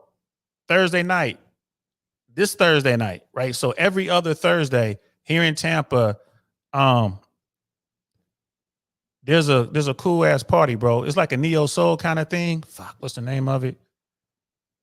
Give me a second, y'all. Let me get this out of the way for Uncle Luke. So we could definitely break bread. It is called, hold on, man. Give me a second. I got to go through my phone. Love Jones, bro. You can find him on Instagram. Just type in Love Jones in Tampa Thursday night, bro. Pull up. I think they charge like $10, maybe $15 or something like that. Pull up, bro. It's a upscale, older black thing, to be honest with you. Like a lot of neo soul, a lot of old school, like Frankie Beverly and Mays and that type shit. They don't let women in who are under 26. And bro, I mean, I know you might be thinking like, man, I don't want to be around these old women. Here's the deal. It's a good vibe. Ain't nobody tripping. And there's some very attractive women in there, bro. Like you see how Brianna looks. That's how these women look. They'll be in their 30s and they look good. Like a lot of them look like they're still in their 20s or whatever. Professional women out here trying to find, you know what I'm saying, those top tier dudes. Pull up, bro. Love Jones. This Thursday, man. So in a couple days, I'm gonna be there. I'm gonna be there with another brother from our Castle Club group here in Tampa. He owns a bar, so we're gonna be in there. I gotta hit him up, make sure he's still coming, but I'm gonna be there, bro. About 10 o'clock. About 10 o'clock, bro. It's over by 1. Most people leave around 12. They never go later than that. So yeah, bro, pull up, man. If you can, if you can't, that's every other Thursday. So they do it twice a month. So let's meet up there. Or next time you come to Tampa, just hit me up, man. Hit me up on my Instagram. Best way to get a hold of me right there. Hit me up I'm on Instagram, man. I really want to know podcast, all one word. And if you in Tampa, whatever, bro, if I'm out there in Riverview, I'll hit you up. But I'm rarely out that way. Rarely. But appreciate you, man. Shout out to you again, man. Another Don DeMarco for the $10 super chat. Appreciate you, fam. Let's get back to the chats, man. No one seems to have empathy towards the females. It's not that we don't have empathy, sis. We do. It's just a different thing. It's a different thing. It's these women are not involuntarily celibate. These women can have sex with whoever they want. They can even get into relationships. They just can't get the relationship that they want. That's the issue. These guys can't do that. Again, it goes back to that analogy with the water, right? These women are crying about the water that they get to drink because they don't like this particular brand of water. Meanwhile, these dudes out there, they can't get water at all. They're drinking water out of potholes, right? They're drinking water out of, really messed up creeks, right? They're drinking, it's just like they got to move the scum off the water just to drink it. And guess what? They happy to have it. Like, well, if I could just get some water, I don't care what's in it. So long as the water doesn't kill me, it's going to be the best water ever. That's the disconnect. That's the big thing. These dudes are not feeling, you got a woman over here who's like, I can't get the relationship I want. Boo hoo. I can't have sex. Come on, man. It's a different thing. Yeah. Uncle saying, pull up, bro. Uncle say, Uncle Luke, pull up, bro. Let's make that happen, man. Let's definitely do that Thursday, man. Let's do that, man. It's really a cool space. And I'll tell you about what I am actually doing there. This is actually a networking thing, trying to make something happen. You'll see when you get there, bro. So definitely pull up, man. It's gonna be fun, man. I always, for whatever reason, I cannot remember Love Jones. I just can't remember Love Jones. But pull it up on Instagram. Go to the Instagram. Show up, bro. The address and all that is there. Go to their Eventbrite. They have an Eventbrite. You can get a ticket there. I think it might be like $5 or $10 cheaper on Eventbrite, I think. But you can get it. It's on the Eventbrite, Love Jones as well. It is what it is. It's not discrimination, sis. It's two different things. It's two different things. What the guys are going through is not the same as what these women are going through. So for them to use a variant of the same term, they just need to rebrand their situation. I'll be more than happy to talk about women not being able to get the relationship that they want. We talk about it all the time. I talked about this with Suzette Speaks when I first got started in these YouTube trenches. We talk about it all the time. I was like, Suzette, there are plenty of men out there, right? You just don't see them. And then she was like, no, they're not. I'm like, no, the guys that you're looking at are the top tier guys. They have options. But that's like, I always say 20%, right? 80-20 rule. That means 80%, the vast majority of dudes out there, you don't even want to talk to, right? And when you talk to these femcels, they'll probably say, I got to have a guy that makes $100,000 a year or more than me. And if she's making $90,000 a year, so okay, I have to have a guy making $100,000 a year. Only 15 to 17% of Americans make that much money. And when you're talking about just men, right? And then you correct for married men, gay men, and all the rest of it, men in the right age range, you're talking single digit percentile of Americans that fit. So you got the vast majority of women chasing these dudes. The math don't math. That's just the bottom line. So it's not that we don't care. It's a different issue. Oops. It's just a different issue. It's not discrimination. Make it suck to lose you. Is a giving energy. Femcels are simply too busy window shopping, not making a choice, and putting in the effort. Not making a choice and putting in the effort. I feel you on that. My brother's calling me. I'm going to have to hit him back. So let's continue with the video. who insist on being here are visitors only. If you interrupt the tone of this wonderful safe space with your anecdotes, male-driven advice, insults, comments about your sexual preference, really any of your moid matters, you and your post will be removed. To the brigading incels in particular, absolutely no one here cares about your feelings on the usage of the term femcels. No one cares. So that's getting into a bit of what I was talking about, that relationship between incels and femcels. It's actually very... interesting. I guess we pretty much get this, right? Oh goodness. Okay, here we go. Going on a summer holiday with a more attractive friend equals hell. First of all, let's go ahead and look at this over here, where it says the true femcels is a community of the truest of femcels. Vent, dear sister. Chad, Stacy, and their incel friend Billy Beta Bucks are never going to accept us. Feel free to rot now. So true femcel rules. No moids allowed. Some places also said it's male android. No personal attacks. LARPer. I don't know what that means. I looked it up and no longer remember what LARPing means in this context. I know what LARPing is. It's live action role play. People like dressing up and like stuff like that. Non-femcel overreach. Using the femcel sub for non-femcel issues. Moid-led fake femcel sub users are banned on site. Bro, they sure do put a lot of time into their organization and rules, right? And the one part when the one woman was saying that these dudes aren't gonna want to be with you or whatever. If you know that, why are you still chasing these guys? You gotta stop chasing the Disney fairy tale. Modify your Disney fairy tale, right? It's one of those things. You can't, if you a certain type woman, let's say you are a femcel chick, and you come across someone like me, right? And I tell you up front, like, nah, I'm not trying to be in a relationship. I ain't really whatever, but you still want to do it, right? And you invite me to come over and you just like, look, no strings attached. Just come on over here and smash, right? Because a lot of women do that thinking my sex is the best ever. All I got to do is give him some sex and he's going to want to be with me. Someone like me who has experience in this world is going to come over, smash, be nice about it. I'm not gonna, I want you to get yours. You know what I mean? I want you to enjoy the experience, but then I'm gone. That's it. No, you can't have my number. You don't need my name. You're never gonna see me again. It's whatever. This was just a moment in time. It's over. Right? They'll look at that and like, oh, these guys are so mean. Like, baby, you never had a shot. Told you up front. These guys are telling, at least the dudes out there not telling you that's, it is what it is, but someone like me is going to tell you, like, all right, I'll smash, but it is what it is. I'll smash. But, if you a big girl, like, it's, beast woman, that's not even going to happen. I'm not even doing that. At this point in my life, nope, I don't mess with fat girls. Nothing against fat chicks. That's just not my thing. So this is the point we're trying to make. These women get access to the guys that they like. It's just these dudes aren't going to commit long-term to them. This is what it is. Brother Cody's King in the building. Right about catch up. Femcels just become they, them things. Huh? Femcels just become they, them things. Right. They are them things.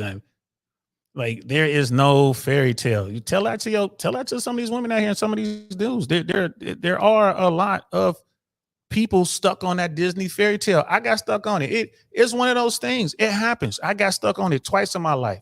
It took that long for me to even put it away. And this is after I was out there doing my thing. Some people was like, that's just the universe, man. You know what I'm saying? Like, that's just you getting back what that's karma. They're like, it's karma. That's why you around here, you ran through all these girls, and now you found a woman that you want to be with, and she's crazy, and she ran you through it, and Okay, cool. Call it what you want to call it. But it's my fault for pursuing a woman that I knew wasn't the one like that. I thought I could change her. You can't. I mean, it's people who do that shit. They'll change for me. I could change them. They'll do blah, blah, blah, blah, blah. Y'all heard this before. All I'm here to tell you is that shit don't work. They, them. Yeah, for real. Right. The rainbow, they out there, bro. They out there, bro. So, and that's another thing too. A lot of these women, like I said, they're not even heterosexual. They can't get the relationship with the female that they want. So they're still femcels. Like, come on. I mean, they still getting all the sexual access. Let's continue. Whew. All right, let's look at this post actually, because that's what I came here for. Do you know that sinking feeling when you're in a social situation, but you're being ignored and it's like you don't even exist? I have to talk about this experience to someone who won't say, I'm just jealous or a bad friend, or I just have to try harder to be social. I once went on summer holiday with a friend that I guess would be considered a Becky. I had to put that question mark in there because it didn't start with a question. It's hard for me to objectively rate a friend. She's not beautiful, but she gets attention from moids. There's just so much I already want to say. So I guess she qualifies as a Becky. And she's telling this story. I guess this is a female friend telling this story. You know, it's something about, have you ever been disrespected? They talk over you, they act like you're not there. Leave. Get up and walk out. I'm out. Peace. Done. See ya. Sayonara. I am out of here. Adios. Right? You leave. So these people allow themselves to go through these situations. They sit there unhappy with these situations. And then they run home so they can go to this forum and talk about it. Why put yourself through that shit? Right? If you're a female hanging out with a female and she's out here trying to get her wiggle on and you there as her safety blanket or whatever, you there as her wing girl, and you ain't trying to do what she's doing, then bounce. Tell her like, girl, I'm out of here. Good luck. Bounce. You ain't got to sit through that.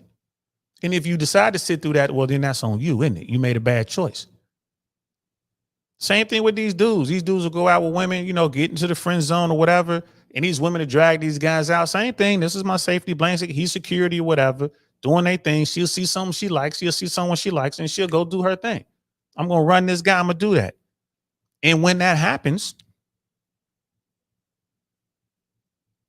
right, that's on him for staying. He should have bounced. The minute you if you get yourself in the friend zone and you run in that game, whatever happens to you happens to you. I got no sympathy for you, bro.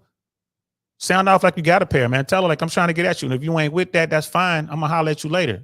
We cool. Yeah, we cool. Call me. If I got time, I'll holler at you, but I'm not gonna give you free attention. You know, in hopes of me they catching you when you're at your most vulnerable, which is dirty game anyway. That's extremely dirty macking. You're just waiting for her when she's in a vulnerable position. She's hurt emotionally. She's out with you, maybe drinking Chardonnays or whatever. And you waiting for that moment so you can run a play and maybe get the smash, right? And then when she's going to be mad on the other side of that, by the way, right? And even if you manage to get into the relationship, she still doesn't want you. So the minute she sees the guy that she wants, she's gone anyway. This is the kind of stuff that guys need to understand. This is the game. And a lot of these dudes, they're just not accepting these facts.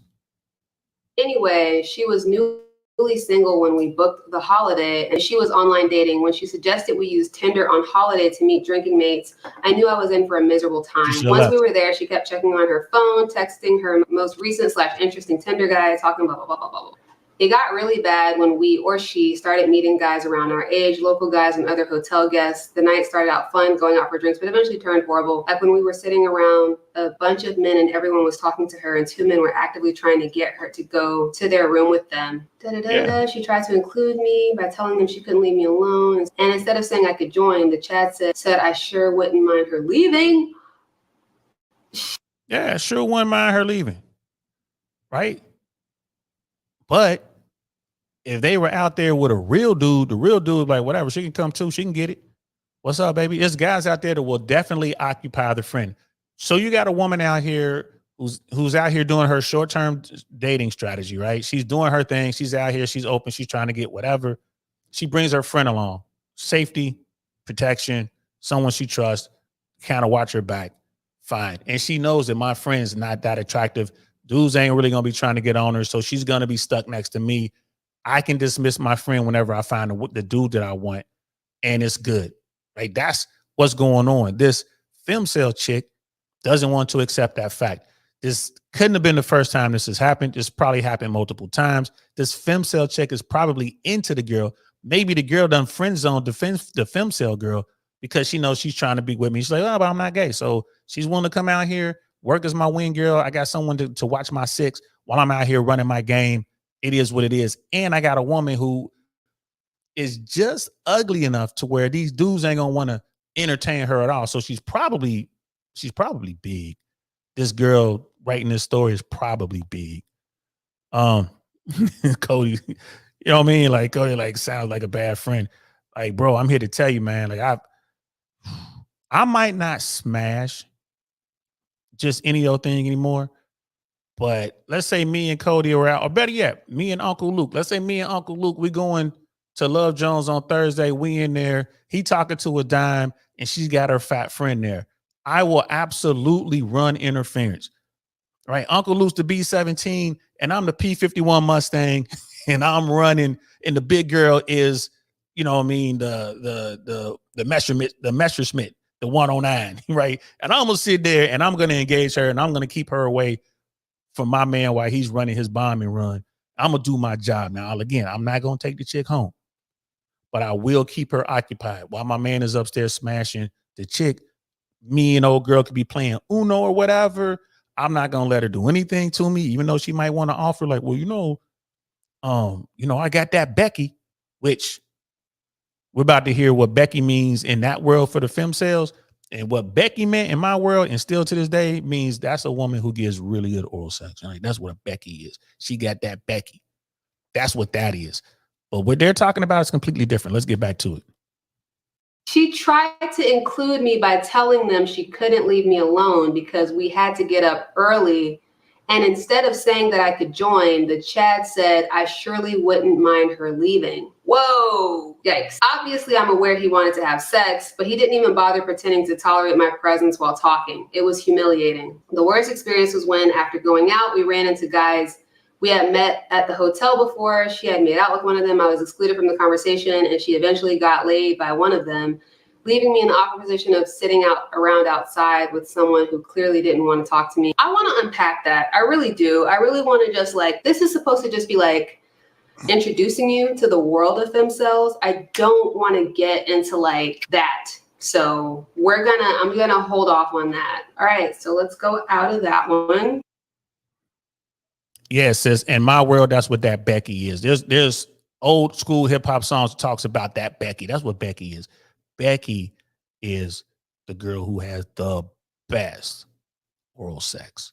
That's that Becky. Oh, she got that Becky. Yeah, bro, she got that Becky. That was funny. Look at it. Yo, that's hilarious. I don't care what nobody says. Female solidarity is a myth. Women can be just as much, if not more, lookiest than men. Agreed, sister. Are you worried about aging and missing out? Oh my God, yes. Are you worried about aging and missing out? Because I'm crying about it every day. Skull. I just cope with it by living in my daydreams and in my perfect worlds. I'm so disconnected from this body and reality. My imaginations are way better than real life. I'm also trying to learn astral projection and lucid dreaming, LMAO. I feel the same. I basically rotted away for years behind four walls. I've given up on the world the way it gave up on me. Women lose value as they age. Femcels are already considered valueless when young, so at least we're not fighting against a ticking clock. I really can't see it getting much worse. In my opinion, there's no reason to panic, just more time to figure out how to maximize happiness in our lives, however limited. I mean, women lose value. You hear that a lot. But what they're talking about the sexual marketplace. They're talking about your sexual market value. I mean, men lose value eventually too, right? But women start with so much value, and they begin to lose that value as they're aging. As they age, and then the wall comes into play and all the rest of it. A lot of people hear this, especially these, women hear this, and they already got self-esteem issues, and there's a lot of stuff that they're putting on themselves. But even a woman who wrote this woman who's saying, we lose our value and we didn't have value to begin with because we're femcels, they don't even realize the value that they have or had, right? I mean, just think about it. They just still from 18 to 26, 28, she's still at her peak. There are mass dudes out there that want to holler at her. The problem lies with they can't get the guy that they want. They can't get the top tier man and get him to commit. That's the problem. They can get him, he'll smash, but they can't get him to commit. And this is something that for women in their superior brains, I don't understand why they can't allow this one to get inside. They just won't let this one in. You got to accept it. This is how it works. Find you a dude right? Instead of, okay, I can't get a guy who's in the top 10, but maybe I can get a guy who's in the top 15, top 20. That's still good, isn't it?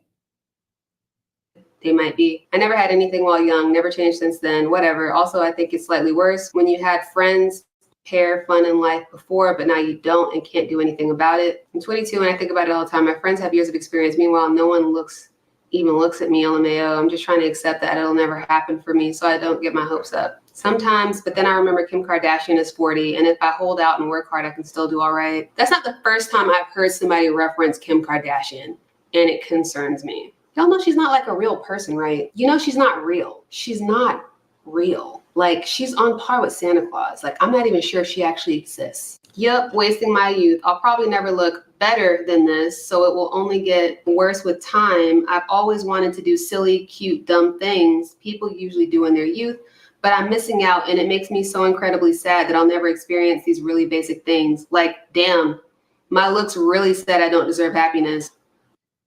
And this is the problem. What Cody is saying is right. He's right about stuff like this and about the weight. Like, you could do stuff about that, you know, especially while they're still young. You can do stuff about this. And this is a choice, right? I mean, it is, you know, and then these women's like, well, I'm only going to get worse from here. J-Lo, even though she can't have a relationship, you know, she still looks incredibly nice. Like, she can bang. So according to this, J-Lo would be a femcel, right? Because she can't get the relationship she wants. Apparently, the thing with Ben Affleck and her is over, so she's back to being single. So now we got to say, okay, J-Lo's a femcel. Like, come on now, don't get it twisted, right? You have to adjust, right? You're sitting there trying to put rounds on target. If you are missing the target by 2 or 3 points to the left, then you need to adjust to the right so you can get rounds on target. You keep making subtle adjustments to the right until you are on target. And once you're on target, boom, you go hard. This is what women need to do. The vast majority of these women who are out here saying they're femcel women or whatever, the problem is with them, because there's plenty of dudes out there, right? It boggles the mind. Some of these are hitting in my soul. I just want to comment on all of these. Like, you can do it, girl. Oh, look, I mean, anyone else relating hardcore? You're fat and stupid and unlikable and bad at your job, and your exes were just using you and no one will ever love you. Yo, relatable. I'm the Saba girl. Someone made a post about me a while ago and I wanted to leave these communities, but here I am. So this is my story, what happened and why you should never, ever trust guys. I started dating this Inkwell, I don't know what that is, in 2018, and he seemed nice. Incel, probably, right? And she's probably like, I don't know, is that like a banned word here? Before he actually cared about me and didn't care how I looked, and it was okay with the idea of marriage and having kids and seemed pretty rad. But all he did was wait for me to send nudes and share them with his Inkwell friends and laugh at me and mock my body. When I figured what he was doing, I broke up with him and got back together again. IDK why I did that. I was desperate and lonely, only for him to use me again. This time he posted my nudes everywhere with my docs. Okay, I know what doxing is, but she's using it like as a noun here and not like. Right. So dude was having his way with her. Dude don't care about her. Maybe she has a few extra pounds or whatever. Maybe there's something going on with her body. I doubt it. She's probably just the average woman, and she probably is fairly attractive. Like average, she's probably a 5. She's somewhere between a 4 and a 6. That's my guess. She's messing with this dude. He's smashing. He doesn't care about her. He doesn't give a shit. I mean, he's like being disrespectful towards her. He's got her doing all kind of shit. Like, I'm taking pictures of this. I'm doing this. I'm doing that. They break up. Maybe she left him. More than likely, he left her. She came back. Please give me another chance. He's like, okay, I'll do it if you do this. He gets pictures, right? He posts her pictures to all his friends with her address information. That's the doxing part. Like, bro, was he trying to advertise for her? Was he making money off of her? Like, did he put her on the track? It's like, hey, this is where she stays. Send me this cash app. You can go over there and she'll let you smash. Because there are women out there who will do anything that the guys tell them to do, especially guys they're into. Like, ladies, y'all can't be doing that shit. You can't be doing it. If you were the guy who's telling you to smash other dudes, you were the guy who's putting you on the track, so to speak. He's making money off your body. He's keeping all of it.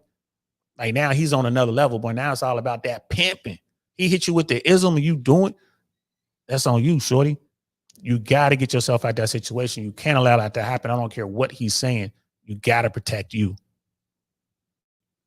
I'm used to seeing doxing as a verb. So with my dox, and I heard from one of his friends how he said I was a 3 out of 10 and I expected men to like me, etc., even though he claimed he was ugly and inkwell. Okay, so I'm just going to read the titles of these because I can't go into all of them, even though I'm sure they're all very fascinating. I went to the beach today and there were angel skulls everywhere. Why do I look like a witch what?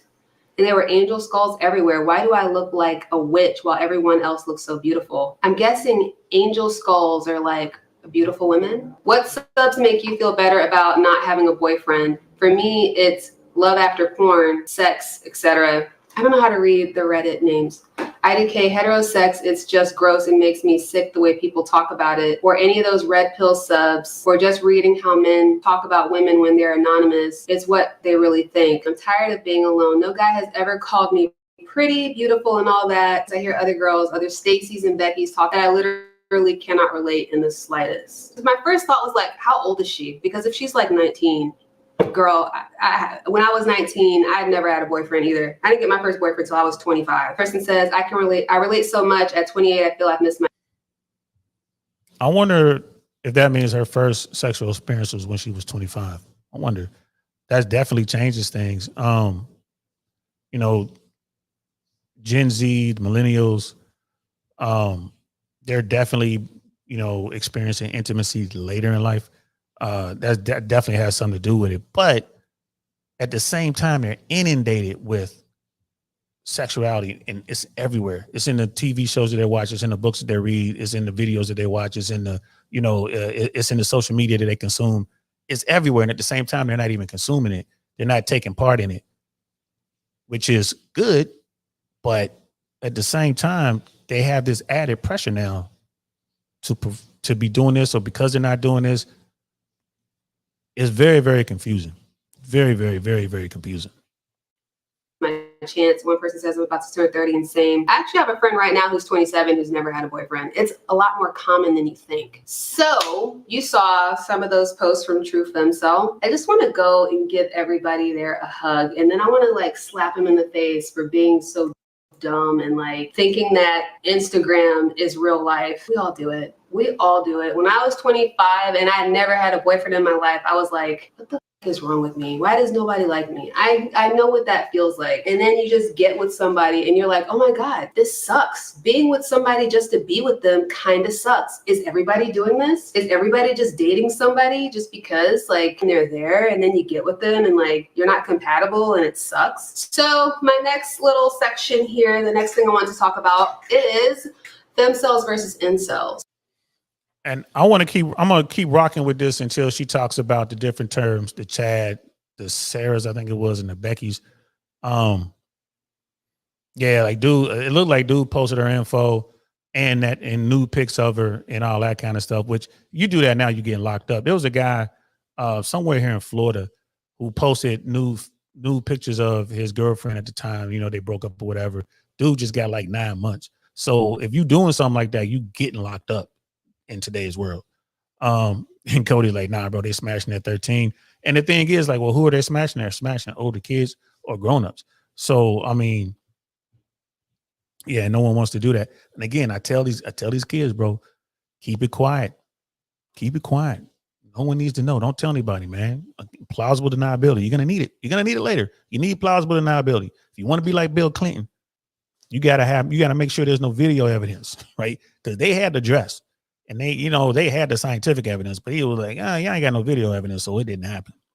As you saw in some of those previous posts, there is a bit of a disconnect there between femcels and incels. There is some conflict there. So you may be wondering, why don't all the femcels just get with the incels? To me, that's like saying like, oh, why doesn't this masculine lesbian woman just get with this feminine gay man? Because attraction doesn't work like that. I'm gonna show you this threaded.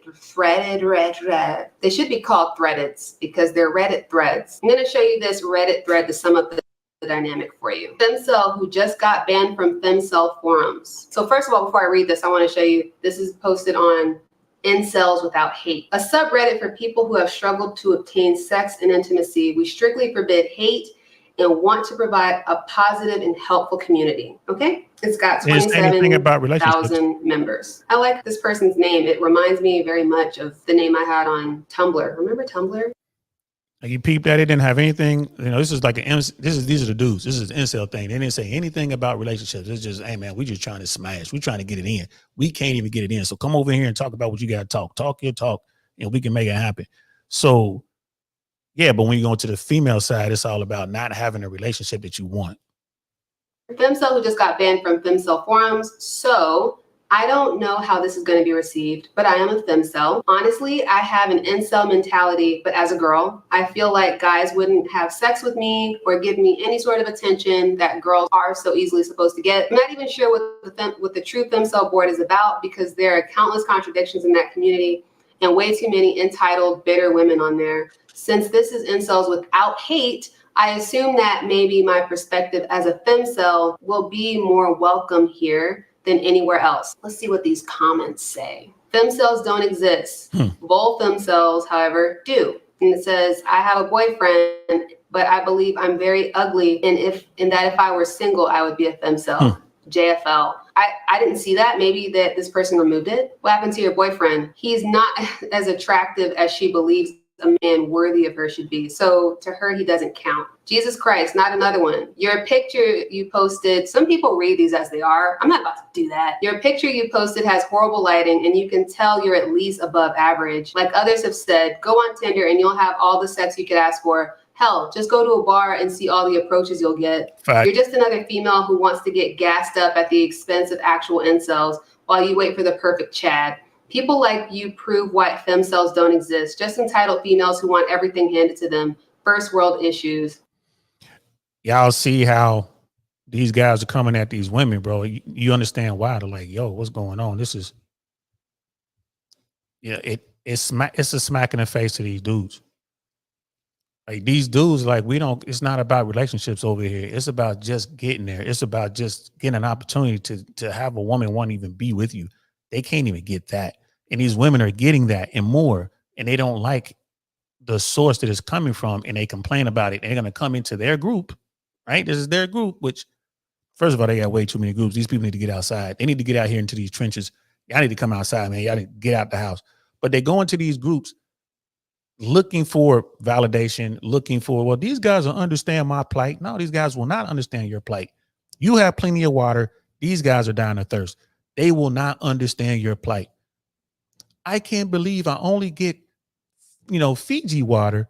I can't believe it. I mean, I got to drink water from the tap. Meanwhile, these dudes are dropping like flies because they can't get water at all. Water being sex. They can't get water. They'll take any kind of water.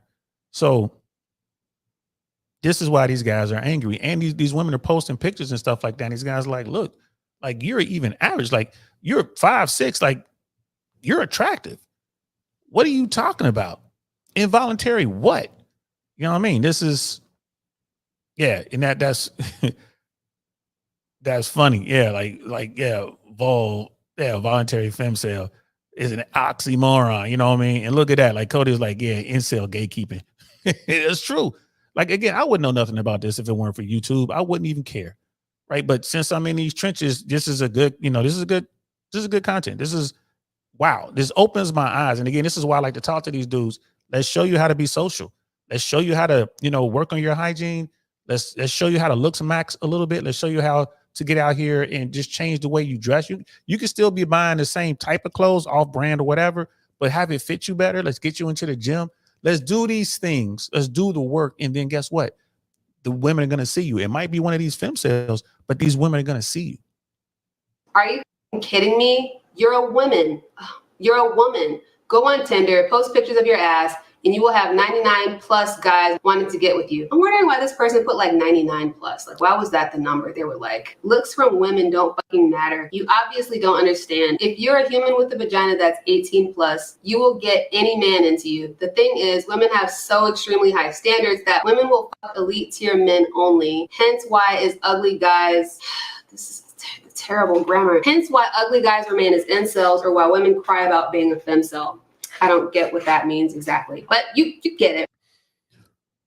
Sister Bree, you get it. Come on, sis. You know what he's talking about. It's the standards. They have access. They can do what the men can't do. And they're using the same name, the same title, which they need to change that title. That's why these guys are upset. They're like, bro, y'all need to call yourselves something else because y'all ain't us. Y'all ain't us. Right? You're delusional. Your picture looks fine. Most of us would fuck you. The real problem is, I'm sorry. It's just the way the person said it. Like a matter of fact, your picture looks fine. Most of us will fuck you. The real problem is your ridiculous need for validation regarding your looks and calling yourself ugly. Actually, ugly people will detest you for this. It's like mocking them. So y'all see it? You know what I mean? Do y'all see it? And these dudes are right. I mean, I wouldn't do that. I would just get outside, better myself, and figure it out. But these guys are like, basically you're not welcome here because you are kind of mocking them. Like, you don't have problems. And she's laughing like, dude came right out like, I'll smash you right there. Right there. It's like he's saying all the dudes in this forum will smash this chick right there. So it's like, whatever's going on with you, love, it is not involuntary. There's a whole group of dudes who will rock you out right now. It's not involuntary. So there's some things wrong with this post. Obviously, these people are responding to things that are no longer in the original post, which means that this person probably removed some stuff, like the fact that this person had a boyfriend and had their picture up here, or maybe I just don't know where to find that stuff. I don't know, man. I've never used Reddit before in my life. That's a brief summary. I'm sure you also heard it earlier. Incels and femcels do not like each other. They don't fucks with each other for two reasons. Number one being because they don't believe it's possible for females to be involuntarily celibate because anyone will fuck a woman. And number two, because they're ugly.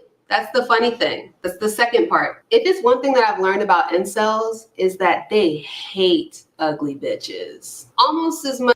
No, they don't, Bree. They'll smash them. I don't think they hate them. They might. I think that there's resentment there because it's like, man, look at this ugly, overweight, crude woman who is still getting access that I can't get. I think it's more along those lines. I think it's resentment there, but I wouldn't say that they hate them, because you see this on whatever podcast, you see this on Fresh and Fit After Hours, you see this on Access Vegas. These dudes are saying what they're saying in the chat, but they're running to the DMs and they're running to the OF sites and sign up and spending their money just to get attention from these women that they just said are ugly and this, that, and the third. So nah, sis, Bree, they don't hate these women. They just resent them. That's all. Much as they hate fine bitches who think they're ugly, which some more terminology are called Stacy's, by the way. Also, I kind of skipped over some terminology. I didn't explain what a Stacy, a Becky, or a Chad are. So a Stacy is basically a fine bitch. I'm gonna put it here. A Chad is a fine dude. Basically, the Chads fuck the Stacys and the Stacys fuck the Chads. And a Becky is an unattractive woman. Either probably like a 6 out of 10 or lower. Either average looks, or I won't say a Becky has to be considered ugly, but she's not considered attractive. So as you can see, the term Becky has changed since Uncle Saint was in these trenches, right? Y'all can see that, right? So you got the Chads, handsome men, top tier. You got the, what was it? The Beckys, no, the Sarahs, whatever it was, the Sarahs, the handsome, the fine women that everybody wants. Then you got the Beckys who are supposed to be the ugly or mid girls. Nah, Becky in the hood, which is still true to this day. I would have to talk to some of the youngins out there. But when I was coming up, Becky was the girl, generally the white girl, who gave the best dome. She got that Becky. There's a song out there about it. So you see how terminology changes. People start, seeing things differently. It changes. That's where we at. So they also believe that the bottom 80% of men have to fight for the bottom 20% of females. So I gotta change how bright this is. I just feel so freaking white. There's nothing wrong with being white, of course. I just think I told y'all that Sister Bree is fine and she's been fine for a minute. And in this video 3 years ago, she's lost 20 pounds since she made this video. So she's lost weight and she was already looking good. She said in some of her videos, she's like, well, I didn't feel sexy in the body that I was in. I wanted to shed 20 pounds and I shed it. So I lost 20 pounds. And like I said, sometimes in some of her videos, she gets up and she'll get up and walk around and you can see her body. Like, you know, it's like, whoa, you can tell she really works on her body. Very, very attractive woman. And according to her, she fits into this Femcel world, but she doesn't claim that. She doesn't claim it. She just simply says that I'm single and it's not by choice. I can't find the guy that I want. But like I said, even in that quick little glimpse when she got up and adjusted her window and you got a glimpse of her, like very, very attractive woman. She's not overweight, not obese, not even in the least. She has one thirst trappy picture on her Instagram where she's wearing a bikini. And I'm like, wow, her body is banging. That picture, I think she was like 32, 30, 31, 32, 33, or whatever. She was in her 30s. So little shorty fine. She's fine. I don't understand why she won't adjust for the type of dude that she wants. Just adjust fire to get a guy. All right, you can't get the top tier dude, get the tier below him. Right. And one of the big things, not to make this about Sister Bree, but one of the big things with her is finance. She said she has to have a guy that's making good money, more than she's making. And if she's making, well, now I guess she lost her job, so I don't know what, she lost that. But normally when women say that, you're looking at that 6-figure mark, generally speaking. And that's a tough one. That's a real tough one in America when most Americans are nowhere near 6 figures. It is what it is. That look too pale. People who are considered 9s and 10s would be the top 20%. And people, I guess, considered 1s and 2s would be the bottom 20%. They also believe that the bottom 80% of men have to fight for the bottom 20% of females. 10% of the males end up struggling for the bottom 10% of females who only want the top 20% of males. Another incel argument is that all women want to fuck Chads, so all women want to fuck Channing Tatum. So it pretty much means all girls want guys that look like this, that look like these guys. Also, side note, I just typed in handsome guy into Google and I see a plethora of Caucasian faces, just a sea of Caucasian faces. Fix that, Google. Fix it. The race thing is also really important in incel culture. Basically, incels believe that all women want men that look like this guy. First of all, I do not think that's true. Obviously, there are plenty of people of varying levels of attractiveness out here banging each other and having children of various levels of attractiveness. So the last thing I wanted to talk about, because I'm sure this video is already long enough. Yo, shout out to Bree. She's funny. She is funny, and she hasn't lost her edge. I think that she could. I think she could do stand up. I think she could do stand up. That's one of the things. If you guys rock with Bree, clip this. Hey Bree, I think you should do stand up. I think you should give it a try. Go to the open mics. I know some open mics in the ATL area. I know some people. You should get in. It's just a matter of the material. But even beyond all that, you just got to get comfortable on stage. But with the right material, I think she could be funny. Is the future of themselves. Because I think we can surmise from all of this that they don't want to stay themselves forever, right? I found this post on True Ask Femcels. There's also something called Ask True Femcels. They have 99 members. There are guys who offer to meet any femcel. Why do you still claim that you are femcel? This makes you liars and appear very stupid because you don't accept the obvious solutions to your problem. So if somebody's saying, that's like saying you're hungry, why don't you eat this toxic mushroom?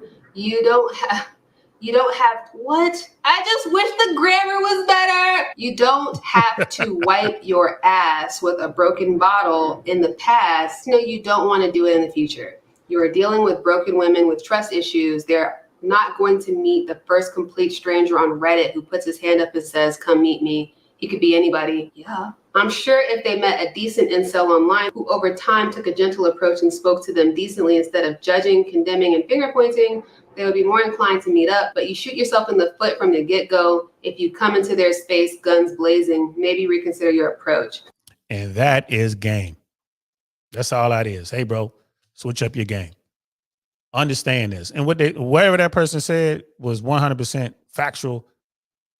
I wonder if there's I wonder if there is a future, if there's money in setting up dating with incel and femcel types. Like if you just had don't call it a dating thing, but just set up an event. I'm gonna have to think on this. Maybe do like maybe a cosplay thing, or set up an event where trivia. That's what it is right there. Trivia. Set up a trivia event about maybe Star Wars or the MCU or whatever. Set that up. Invite the femcels and the incels. Advertise it as, come as you are, low key. We're just a bunch of nerds who getting together talking about nerdy stuff. I wonder how that would pop off. I wonder how much they would pay for that. And this is an open thing. Anyone can use this. If if y'all seeing this, you watching this now, watching this later. Hey man, it's plenty of money. It's plenty of them out there, bro. Plenty of people in the bottom 80. We can all break bread on that. So when sexually and romantically isolated men practice standards, could we please also acknowledge the fact that it's also because they don't want to eat toxic mushrooms either? And can we keep in mind before we start saying they're just choosy or Volcel or Fakecel or mental cell? Volcel is voluntary celibate. Fakecel is a fake incel. And mental cell, I think that's an incel that has like mental disabilities. I did a lot of research on this, and I am proud. And I love how incels are akin to shitty food. Fuck you, white knight cuck. All right. So this is what I was talking about earlier. Femcels are like that because they refuse to go for anyone other than Chad, unlike incels who would kill for a 300-pound black girl with bad acne if she was attracted to them. First of all, whoa, that was too much for my soul. Woo. Wow. I like how it says former incel user as their name, but they would kill for a 300-pound black girl with bad acne. First, okay. I told you there is a racial component to all of this when it comes to the incel world. Less so for femcels, but incels, they don't want black girls. They prefer white girls and Asian girls. The other races are kind of somewhere in between, but black girls are like are definitely at the bottom. So yeah, right next to black men.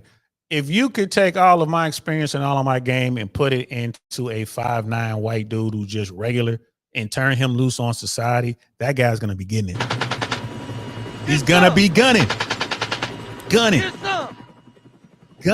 You give him my confidence, you give him my wisdom, my experience, bro, he is going to kill the game.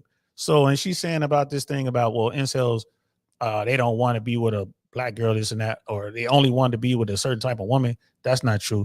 They'll be with whoever's going to give them the Foxy Brown. That's the bottom line. And will fall in love with that woman. So that dude who winds up with the 300-pound acne-ridden black girl will want to marry that black girl, especially after she make that cornbread, because some sisters be making some good cornbread. Oh, yikes. Like, okay, so I guess I should mention like the 300-pound thing because that is fat phobic. Okay, so 2 of those are a sign of health. So I can understand certain things like acne in your weight could be an indicator of health, not like an actual indicator of health. Obviously, you can have a face full of acne and still be a healthy person, but being black is not 100% not something that you can help. So that's a big fat yikes. I'm personally offended. Not really. I have no interest in anybody that would talk like that. Like, you're immediately off of my list. Y'all hear that? Bottom 80 dudes. She's willing to consider you just so long as you got some social skills, bro. She's willing to consider you. But as soon as you say something stupid like that, it's a wrap. She ain't dealing with you. That's how it works. Keep your foot out of your mouth.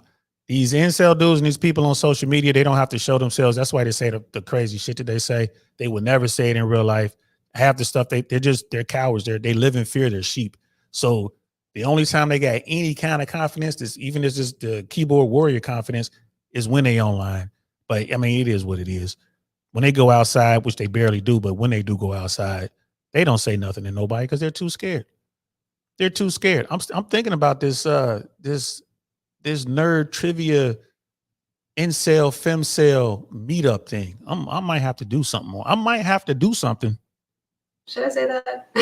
No, I said it. Yeah, I'm still reeling from that, man. Like a lot of this stuff I'm going over, I had already read, but I hadn't read that one. Okay, so this one is on Ask True Femcels, which has more members than True Ask Femcels. What are your goals for the future? Do you have a 5-year plan? Doesn't have to be career or relationship based. What do you want to?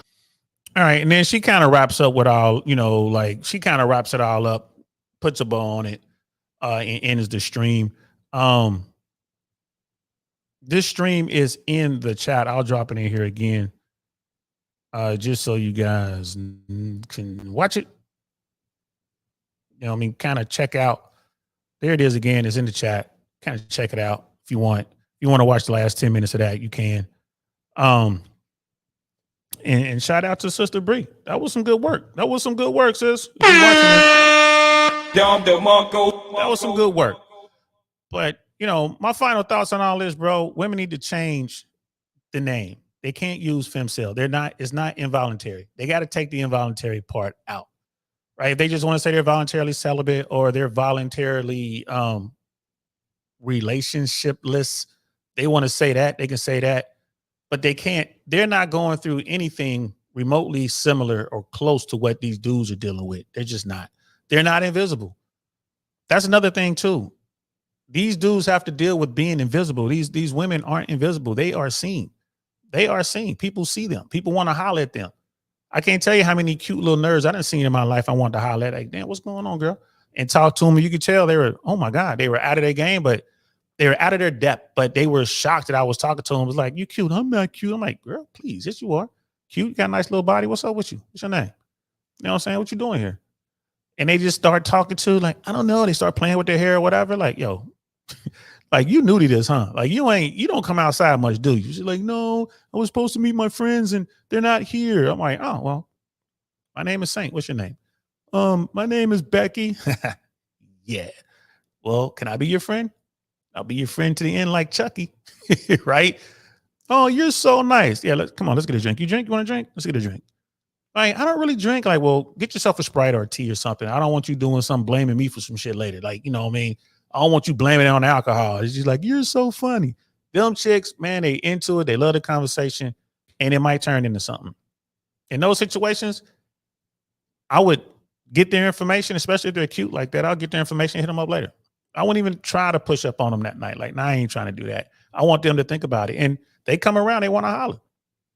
They come around, bro. So these women are not invisible. Incel men are invisible. You don't see them until after they do something horrific, right? It is what it is, Brother Pitney.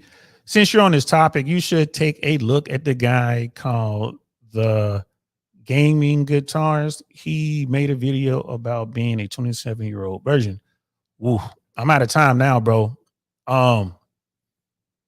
Maybe next time.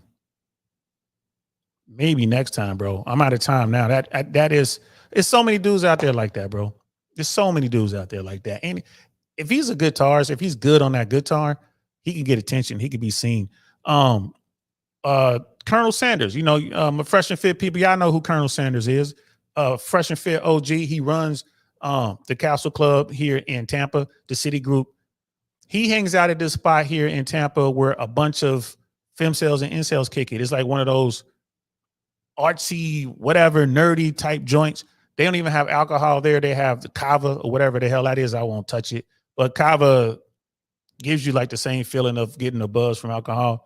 But you can't mix kava with alcohol. If you do, you're going to really hurt yourself. It'll mess your body up. But they do stuff there. They hang out. You watch the way they dress. You see them. They're real awkward. They're real uncomfortable. But once they go inside of that place, they get comfortable. They see their friends. I sit back and watch it play out. Like, oh, this is kind of cool. They're comfortable. They see you. It's kind of like a bunch of sheep are looking around and they see the wolves. Like they see me. There's a wolf here tonight. But I'm like, that's cool. Like, I ain't gonna mess with none of y'all. Y'all safe. I'm just here kicking it. Like, oh, okay, he's not here to hurt us. You know what I mean? I'm like the shadow man. Like, I'm the shadow man from under your bed. I will never hurt you. I hurt other people. Right. So I see them all the time. And they're just like everyone else. And what they really don't understand, and it's sad, but all they have to do is get just a little bit more social, change up change up the way that they present themselves in other spaces and they'll be just fine. Like you can do that in there, like this space, whatever. You can wear a dress, paint your fingernails, you know, do all this, put on eyeliner if you're a dude. You could do that in there. And it's like, hey, when you come out of here, just change it up a little bit. Put on some jeans, nice shirt, you know what I mean? Don't put on the makeup, you know, use clear nail polish, and you can go in these other places and just move and talk to people and expand your circle. But they don't understand that. Yeah, we can definitely do it for the next stream, bro. The video, I'm 27 and I never had a girlfriend. I knew dudes in their 30s who were made it into their 30s and they had never been with a woman. They used to walk around like they thought it was a good thing. They were like, yeah, you know, maybe, you know, talking to women like, yeah, you know, I'm a virgin. Maybe you'll pop my cherry. And he never understood why women would literally run away from him. Because I'm like, bro, that's some of the weirdest shit. You should never say that, bro. That's weird. Don't say that. This was back in the 90s. Like, bro, don't say that. What you just said is extremely weird, bro. Don't say that. And he didn't want to believe me for a very long time. And eventually he was like, oh yeah, you're right. This is weird. So he changed it up. So that's it. Shout out to Sister Bree, brother Chris. And who was the other person we looked at? Destiny, the blue-haired warrior. Shout out to them. Yeah, that's all I got to say about Femcels. They need to change their name. They are nothing even remotely similar to an incel. Not even close. They're having trouble with relationships. Okay, join the club. I would venture to guess that the vast majority of women out there are having trouble getting the guy that they want. And that's all it boils down to. They can't get the guy that they want. Fine. Change it up. That doesn't make you involuntarily anything. Right? It doesn't make you involuntarily celibate. You're out there banging, doing whatever you want to do when you want to do it. You can smash anytime you want to smash. These men cannot. And that is a huge problem. Huge problem. They just got to change up the name. And so that's it. I'm done. I hope y'all enjoyed that. I did. It was fun. Had a good time. Shout out to everybody. Yo, Uncle Luke, man. See you Thursday, bro. See you Thursday, man. We're gonna definitely do that. Hit up Love Jones, man. Like I said, you're gonna like it. It's talent in there, bro. And like I said, it's older. It's a black thing. Definitely gonna be worth pulling up, man. And it's not that expensive. Not that expensive. And if I get a couple of my people show up, we might even cop a bottle. If it's 4 of us, it makes sense just to get a bottle. Their bottles are real cheap, bro. Like not even $200 for a bottle of tequila. You know, if it's 4 of us, bro, like you say, you just do the math. It's really cheap. So hit me up on Instagram, bro. Hit me up on Instagram. Let's make that happen. Brother John was good. I caught the stream late. Keep up the hard work. Appreciate you, bro. Appreciate you. Yeah, we just finishing this up. I mean, that's for you. Tomorrow, I'm not quite sure what we're going to talk about. We're going to talk about something. I think we might talk a little bit about finance a little bit, bro. The last downward revision was crazy. I've been kind of looking to the people I normally listen to when, we talk about these sort of things. Interest rates are almost guaranteed to be reduced this month when the Fed meets again. I think they're meeting in September. So it's almost, it's like 90% plus chance that they're going to reduce the interest rates. The Fed will. The question is how many basis points. So let's talk about that a little bit. Let's talk about how, even though interest rates are really high, comparatively speaking, housing has not gone down that much. Here in Central Florida, it's starting to come down now, but it's still not. You would think it would adjust like crazy, and it hasn't. And here in Florida, with the condo situation in Florida, it's crazy. Like people are being put out of their condos because of these different things. So tomorrow, maybe we'll talk about that. I think we'll talk about that. And then Thursday, maybe we'll talk about some more manosphere, red pill type stuff, relationships type stuff. So I'll see y'all tomorrow, 5 o'clock right here, man. Thanks for rocking out with me. I'm DL Saint. This is the I Really Want to Know podcast. I'll see y'all tomorrow. Peace.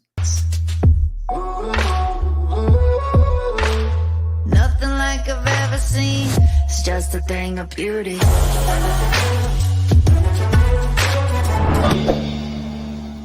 Darn, that's the end.